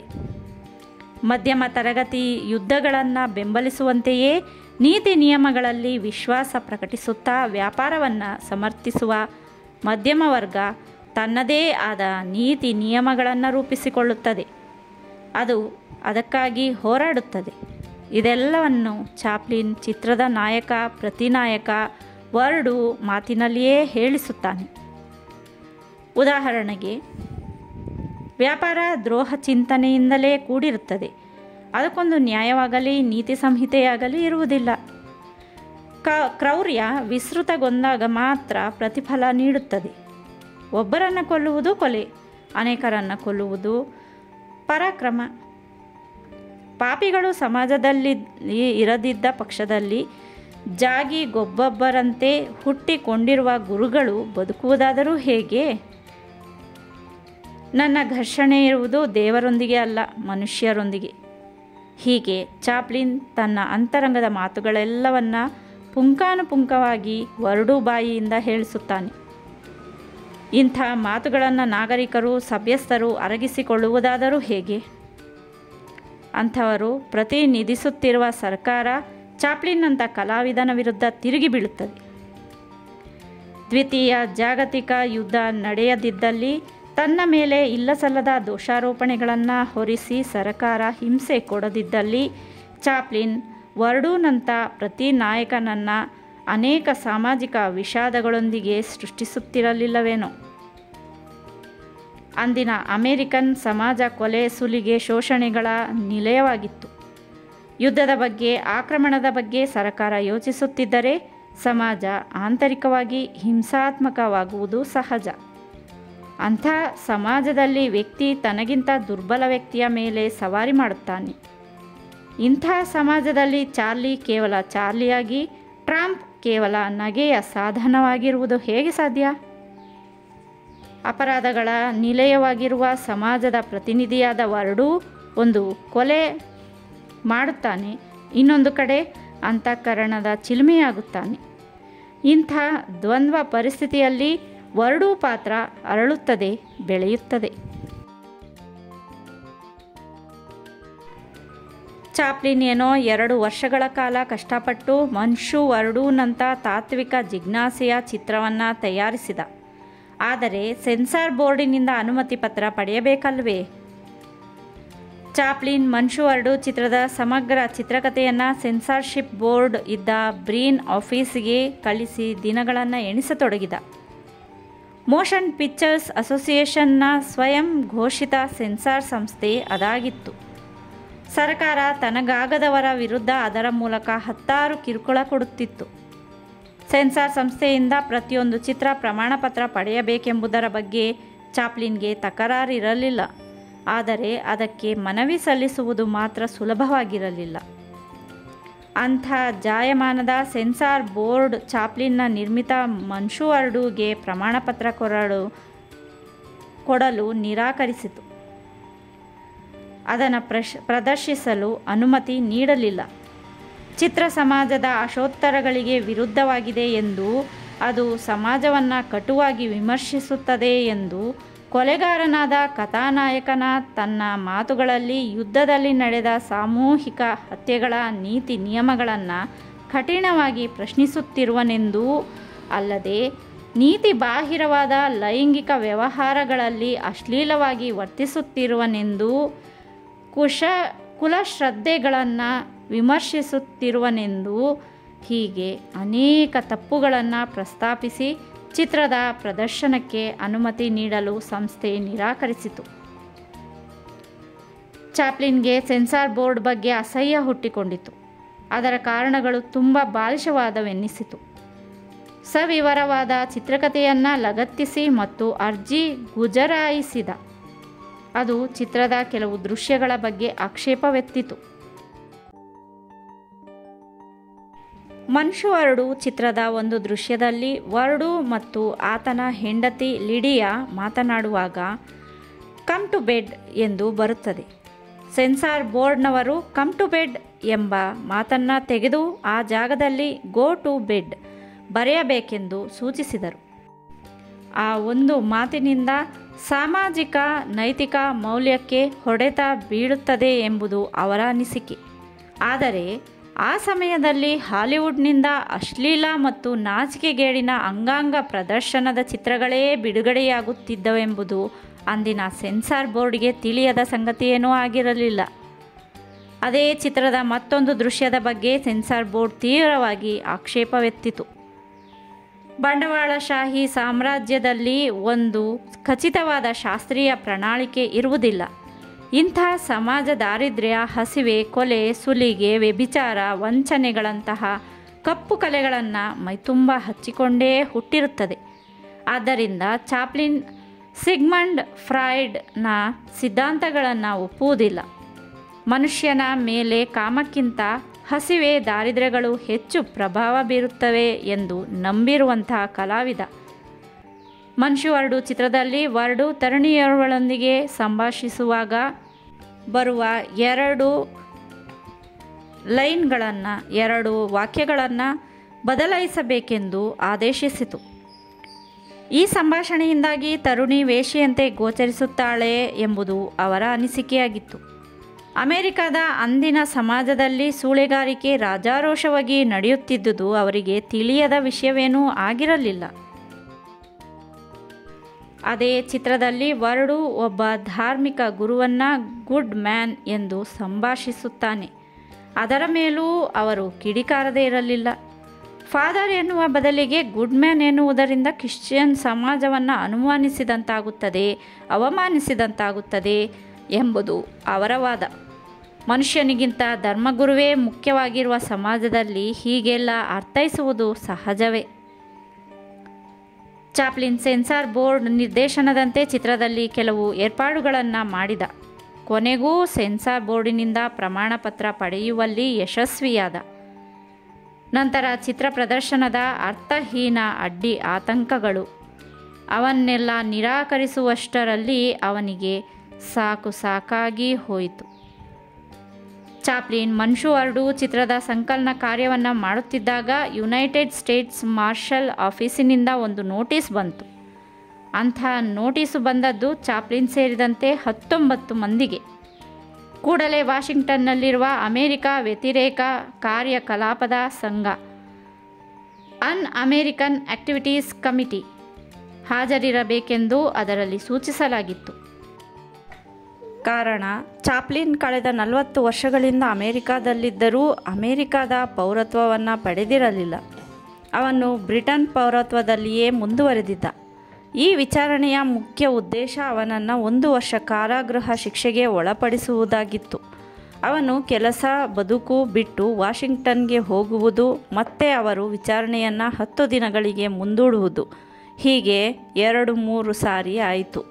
ಕಮಿಟಿಯ ಈ ಕಿರುಕುಳದಿಂದ ಬೇಸತ್ತ ಚಾಪ್ಲಿನ್ ಅವರಿಗೆ, ನಾನು ಕಮ್ಯುನಿಸ್ಟ್ ಅಲ್ಲ, ನಾನೇನು ಯಾವುದೇ ರಾಜಕೀಯ ಪಕ್ಷದ ಸದಸ್ಯತ್ವ ಪಡೆದಿಲ್ಲ, ಯಾವುದೇ ಸಂಘದ ಸಂಸ್ಥೆಯಲ್ಲಿ ಕೆಲಸ ಮಾಡಿಲ್ಲ ಮತ್ತು ಮಾಡುತ್ತಿಲ್ಲ, ನಾನು ಶಾಂತಿವಾದಿ, ನನ್ನಿಂದ ಹೇಳಿಕೆ ಬಯಸುತ್ತಿರುವುದು ಇದೇ ಎಂದು ಭಾವಿಸುತ್ತಿರುವೆ, ನಾನು ಎಂದು ನಿಮ್ಮೆದುರು ಹಾಜರಿರಬೇಕೆಂದು ದಯವಿಟ್ಟು ನಿರ್ದಿಷ್ಟವಾಗಿ ತಿಳಿಸಬೇಕೆಂದು ಕೋರುತ್ತಿರುವೆ ಎಂದು ಮುಂತಾಗಿ ಸವಿವರವಾಗಿ ಬರೆದ.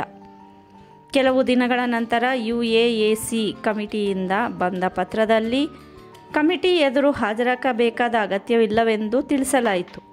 ಅದರಿಂದ ಚಾಪ್ಲಿನ್ ಸಮಾಧಾನದ ಉಸಿರು ಬಿಟ್ಟ.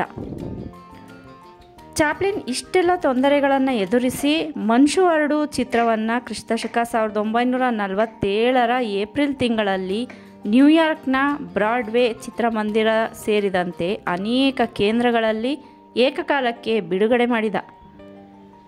ಮನ್ಷು 2 ಬಿಡುಗಡೆಗೊಂಡ ಕೇಂದ್ರಗಳಲ್ಲೆಲ್ಲ ಗಲ್ಲಾಪೆಟ್ಟಿಗೆ ಕೊಳ್ಳೆ ಹೊಡೆಯಿತು. ಆಗ ಅದು ಒಟ್ಟು ಸಂಪಾದಿಸಿದ್ದು $1.25 ಕೋಟಿ, ಕೋಟ್ಯಾಂತರ ಪ್ರೇಕ್ಷಕರ ಮನಸ್ಸನ್ನು ಸೂರೆಗೊಂಡಿತು. ಜೊತೆಗೆ ಅನೇಕರು ಚಾಪ್ಲಿನ್ ವಿರುದ್ಧ ಹುಬ್ಬೇರಿಸುವಂತೆ ಮಾಡಿತು. ಇಷ್ಟೆಲ್ಲ ಗೊಂದಲದಲ್ಲಿ ಮುಳುಗಿದ್ದ ಚಾಪ್ಲಿನ್ಗೆ ಯುನೈಟೆಡ್ ಆರ್ಟಿಸ್ಟ್ ಕಂಪನಿಯ ವ್ಯವಹಾರದ ಕಡೆ ಗಮನ ಹರಿಸಲಾಗಿರಲಿಲ್ಲ. ತನ್ನ ಕಾನೂನು ಸಲಹೆಗಾರ ಎಚ್ಚರಿಸಿದ ನಂತರವೇ ಅವನಿಗೆ ಅರಿವಾದದ್ದು.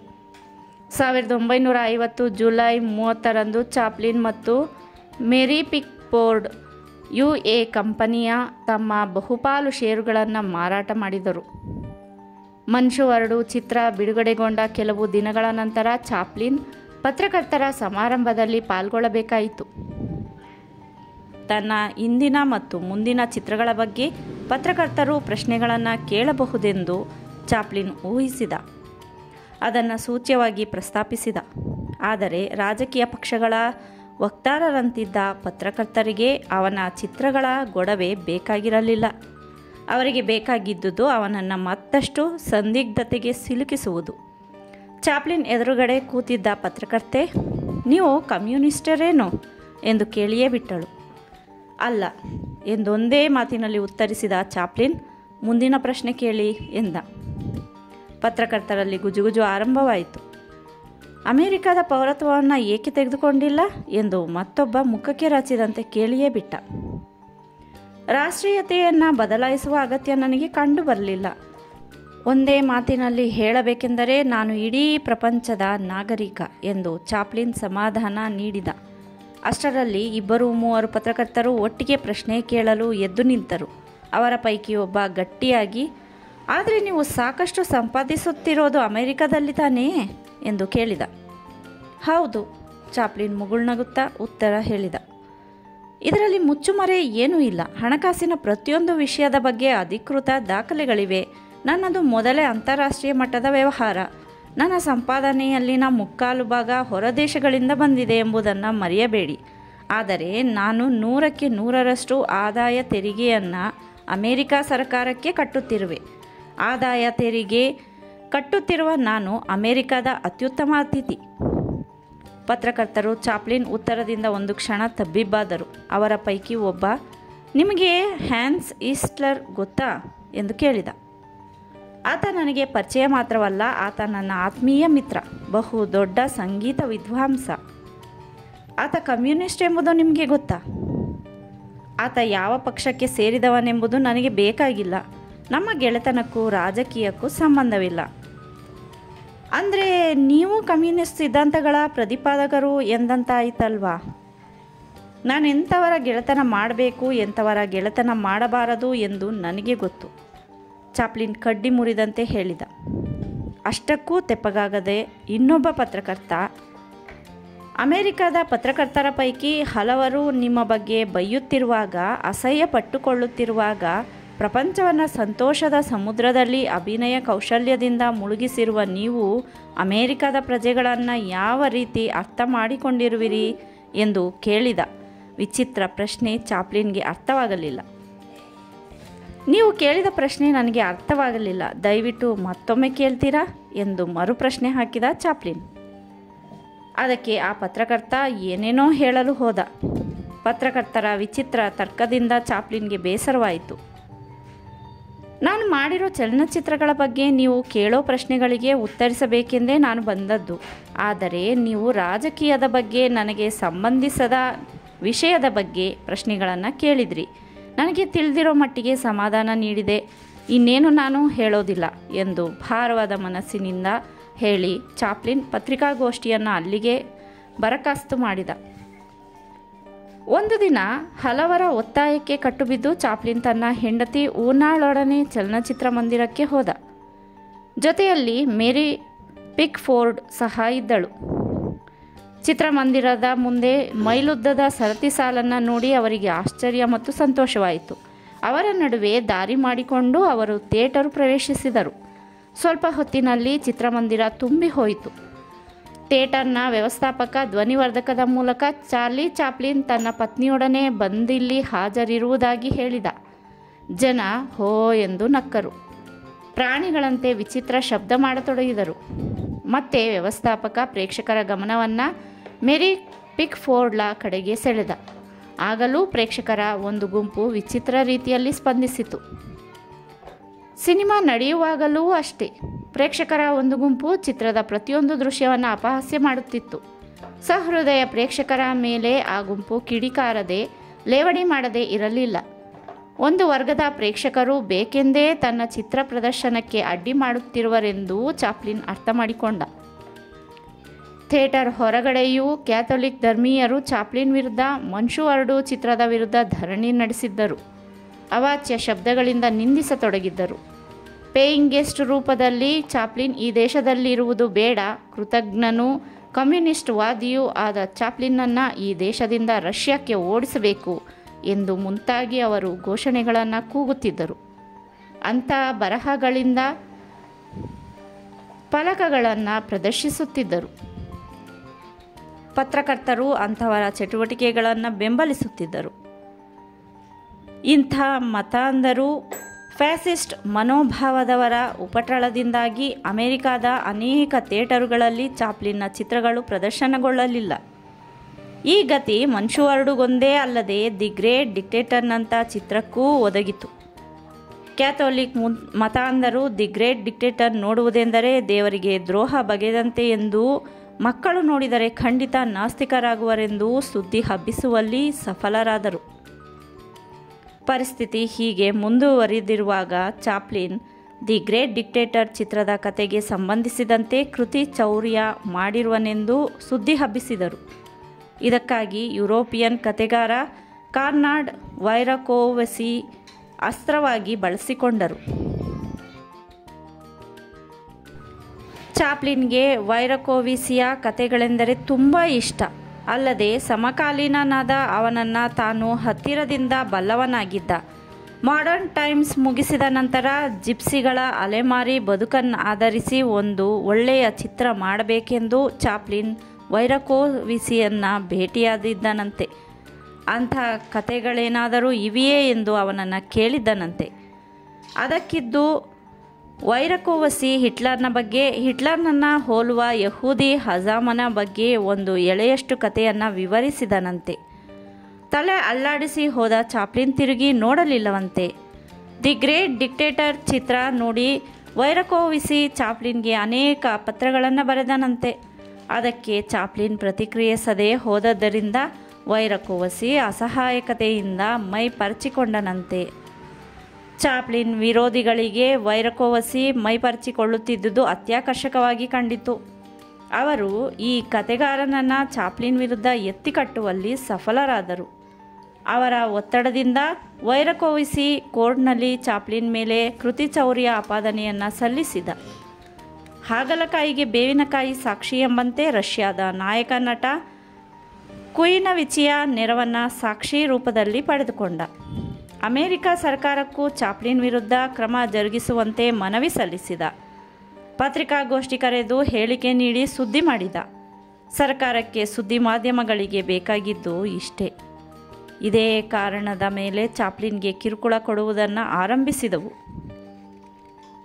ಪ್ರಪಂಚದಿಂದ ನಿರಾಸೆಗೊಂಡ ವ್ಯಕ್ತಿ, ನೋವನ್ನು ಅನುಭವಿಸಿದ ವ್ಯಕ್ತಿ ಕೊನೆಗೆ ವೇದಾಂತಿ ಇಲ್ಲವೇ ಹಾಸ್ಯಗಾರನಾಗುತ್ತಾನೆ ಎಂದೊಮ್ಮೆ ಚಾಪ್ಲಿನ್ ಹೇಳಿದ್ದ. ವರ್ತಮಾನದ ಬೇಗುದಿಯಿಂದ ವಿಮುಕ್ತಿ ಪಡೆಯಲೋಸುಗ ತಾನು ಒಂದು ಪ್ರೇಮದ ಹಂದರವಿರುವ ಕಥೆಯನ್ನು ಆಧರಿಸಿ ಚಿತ್ರ ನಿರ್ಮಿಸಲು ನಿರ್ಧರಿಸಿದ. ಚಾಪ್ಲಿನ್ ಕತೆಗಾಗಿ ಇನ್ನೊಬ್ಬರನ್ನು ಆಶ್ರಯಿಸಲಿಲ್ಲ. ನೂರಾರು ಅತ್ಯದ್ಭುತ ಘಟನೆಗಳು ಹಾಸುಹೊಕ್ಕಾಗಿರುವ ತನ್ನ ವೈವಿಧ್ಯಮಯ ಬದುಕನ್ನೇ ಆಧರಿಸಿ ಚಿತ್ರ ನಿರ್ಮಿಸುವುದೆಂದು ನಿರ್ಧರಿಸಿದ. ತನ್ನ ಹೊಸ ಚಿತ್ರಕ್ಕೆ ತಾನೇ ಸಂಗೀತ ನೀಡಬೇಕೆಂದು ನಿರ್ಧರಿಸಿದ. ಸಂಗೀತ, ನೃತ್ಯ ಪ್ರಧಾನವಾದ ತನ್ನ ಹೊಸ ಚಿತ್ರದಲ್ಲಿ ಪ್ರಸಿದ್ಧ ಬ್ಯಾಲೆ ಡ್ಯಾನ್ಸರುಗಳಿಂದ ನೃತ್ಯ ಮಾಡಿಸಬೇಕೆಂದುಕೊಂಡ. ಅಷ್ಟೊತ್ತಿಗೆ ಚಾಪ್ಲಿನ್ ಹೆಂಡತಿ ಊನಾಳೊಂದಿಗೆ ಸಂತೃಪ್ತ ಜೀವನ ನಡೆಸುತ್ತಿದ್ದ. ಊನಾ ಆಗಲೇ 4 ಮಕ್ಕಳನ್ನು ಹೆತ್ತು ಚಾಪ್ಲಿನ್ನ ಬದುಕನ್ನು ನಂದಗೋಕುಲವನ್ನಾಗಿ ಮಾಡಿದ್ದಳು. ಚಾಪ್ಲಿನ್ ತಿಂಗಳುಗಟ್ಟಲೆ ಕೂತು 800 ಪುಟಗಳಷ್ಟು ಗಾತ್ರದ ಚಿತ್ರಕಥೆ ಸಿದ್ಧಪಡಿಸಿ ಅದಕ್ಕೆ ಲೈಮ್ ಲೈಟ್ ಎಂಬ ಹೆಸರಿಟ್ಟ. ತನ್ನ ಹೊಸ ಚಿತ್ರ ಹಿಂದಿನ ತನ್ನೆಲ್ಲ ಚಿತ್ರಗಳಿಗಿಂತ ಭಿನ್ನವಾಗಿರುವಂತೆ ನೋಡಿಕೊಂಡ.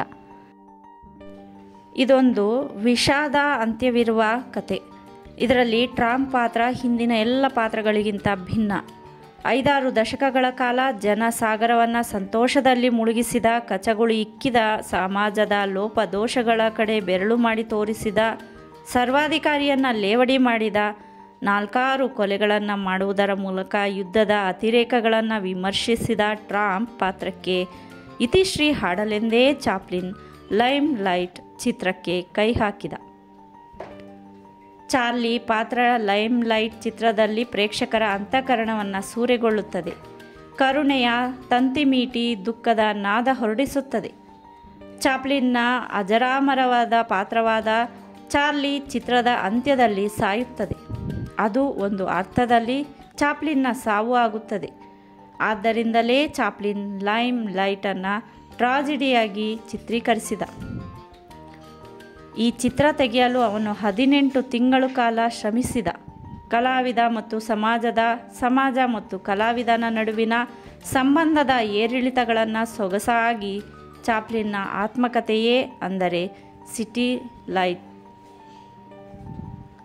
ಮುಂದುವರಿದ ಭಾಗದಂತೆ ಮೇಲ್ನೋಟಕ್ಕೆ ಕಾಣುವ ಲೈಮ್ ಲೈಟ್ನ ಕತೆ ಖಂಡಿತವಾಗಿ ಖಂಡಾಂತರವಾಗಿ ವ್ಯಾಪಿಸುತ್ತದೆ. ಹಲವು ದಶಕಗಳನ್ನು ತಬ್ಬುತ್ತದೆ. ಲಂಡನ್ ನಗರದ ಕೊಳಚೆಗೇರಿಗಳ ಬೀದಿಗಳಿಂದ ಅರಳುವ ಹಾಸ್ಯ, ಕಲಾವಿದನ ಬಾಲ್ಯ, ಅಮೆರಿಕದ ಪ್ರಮುಖ ಪಟ್ಟಣಗಳಲ್ಲಿ ತಾರುಣ್ಯದ ಹೊಸ ಮಜಲು ಪಡೆಯುತ್ತದೆ. ಚಾಪ್ಲಿನ್ ಬದುಕಿನ ಕತೆ ಎಲ್ಲ ಕಲಾವಿದರ ಕಥೆಯೂ ಆಗುತ್ತದೆ. ಚಿತ್ರದ ಪ್ರತಿಯೊಂದು ದೃಶ್ಯ ಕರುಳು ಮಿಡಿಯುತ್ತದೆ, ಕಣ್ಣುಗಳನ್ನು ಬಾಷ್ಪ ಬಿಂದುಗಳಿಂದ ಅಲಂಕರಿಸುತ್ತದೆ. ಈ ಚಿತ್ರದಲ್ಲಿ ಚಾರ್ಲಿಗೆ ಯಾವ ಮುಖವಾಡಗಳಿಲ್ಲ. ಚಾರ್ಲಿ ಪಾತ್ರ ತನ್ನ ಕಥೆಯ ಮೂಲಕ ಎಲ್ಲರ ಕತೆ ಹೇಳಿ ಕ್ರಮೇಣ ಕತ್ತಲೆಯಿಂದ ತುಂಬಿದ ನೇಪಥ್ಯಕ್ಕೆ ಸರಿದು ಬಿಡುತ್ತಾನೆ. ಬೆಳಕಿನ ಒಂದು ಎಳೆಯೂ ಇರದ ಈ ಕತ್ತಲೆಯಲ್ಲಿ ಶಾಶ್ವತವಾಗಿ ಐಕ್ಯವಾಗುತ್ತಾನೆ. ಕ್ವೈರ್ ಬ್ಲೂಮ್ ಅಮೋಘ ಅಭಿನಯ ನೀಡಿರುವ ಈ ಚಿತ್ರದ ಚಿತ್ರೀಕರಣ 1951ರ ನವೆಂಬರ್ ತಿಂಗಳಲ್ಲಿ ಶುರುವಾಗಿ 1952ರ ಅಕ್ಟೋಬರ್ನಲ್ಲಿ ಮುಗಿದು ಲಂಡನ್ನಿನ ಓಡಿಯನ್ ಚಿತ್ರಮಂದಿರದಲ್ಲಿ ಬಿಡುಗಡೆಯಾಯಿತು. ಚಾಪ್ಲಿನ್ನ ಹಿಂದಿನ ಚಿತ್ರಗಳಷ್ಟು ಲೈಮ್ ಲೈಟ್ ಹಣ ಮಾಡದಿದ್ದರೂ ಅವನಿಗೆ ಒಳ್ಳೆಯ ಹೆಸರು ತಂದುಕೊಟ್ಟಿತು. ಅವನ ಬದುಕನ್ನು ಅರ್ಥ ಮಾಡಿಕೊಳ್ಳಲು ಚಿತ್ರ ಅಮೆರಿಕದ ಪ್ರಜೆಗಳ ಮನಸ್ಸಿನ ಮೇಲೆ ಅಪಾರವಾದ ಪ್ರಭಾವ ಬೀರಿತು. ಚಾಪ್ಲಿನ್ ಮೇಲೆ ದೋಷಾರೋಪಣೆ ಮಾಡುತ್ತಿದ್ದವರೆಲ್ಲ ತಟಸ್ಥವಾಗಿ ದೂರ ಉಳಿದರು. ಲೈಮ್ ಲೈಟ್ ಚಿತ್ರ ಪೂರೈಸಿದ ನಂತರ ಚಾಪ್ಲಿನ್ ಬದುಕು ಡೋಲಾಯಮಾನವಾಯಿತು. ಒಂದಲ್ಲ ಒಂದು ತೊಂದರೆಗಳನ್ನು ಎದುರಿಸುತ್ತಲಿದ್ದ. ಎಲ್ಲಿವರೆಗೆ ಅಂತ ಅಮೆರಿಕದಲ್ಲಿ ಇರುವುದು? ಅಮೆರಿಕನ್ ಸಮಾಜ ಮತ್ತು ಸರ್ಕಾರ ತನ್ನನ್ನು ಎಡೆಗಣ್ಣಿನಿಂದ ನೋಡುತ್ತಿರುವುದನ್ನು ಎಲ್ಲಿಯವರೆಗೆ ಅಂತ ಸಹಿಸುವುದು? ಇಂಥ ಸಂದಿಗ್ಧ ಪರಿಸ್ಥಿತಿಯಲ್ಲಿ ಇಲ್ಲಿರುವುದಕ್ಕಿಂತ ದೂರದ ಯುರೋಪ್ಗೆ ಹೋಗುವುದು ಮೇಲೆಂದುಕೊಂಡ. ತಾವಿಲ್ಲೇ ವಾಸಿಸುವುದನ್ನು ಅಮೆರಿಕ ಸರ್ಕಾರ ಸಹಿಸುತ್ತಿಲ್ಲ. ಪೌರತ್ವ ಪಡೆಯದ ಸುದೀರ್ಘ ಕಾಲದ ಅತಿಥಿ ತನ್ನ ದೇಶದಲ್ಲಿ ಮುಂದುವರಿಯುವುದು ಅದಕ್ಕೆ ಇಷ್ಟವಿಲ್ಲ. ತನ್ನ ಮಕ್ಕಳು ತನ್ನಂತೆ ನಟರಾಗುವುದು ಚಾಪ್ಲಿನ್ಗೆ ಇಷ್ಟವಾಗಲಿಲ್ಲ. ಹಾಲಿವುಡ್ ಪ್ರಭಾವದಿಂದ ಬಹು ದೂರವಿರಿಸಿ ಅವರ ಬದುಕನ್ನು ಸುಂದರವಾಗಿ ರೂಪಿಸಬೇಕೆಂದುಕೊಂಡ ಚಾಪ್ಲಿನ್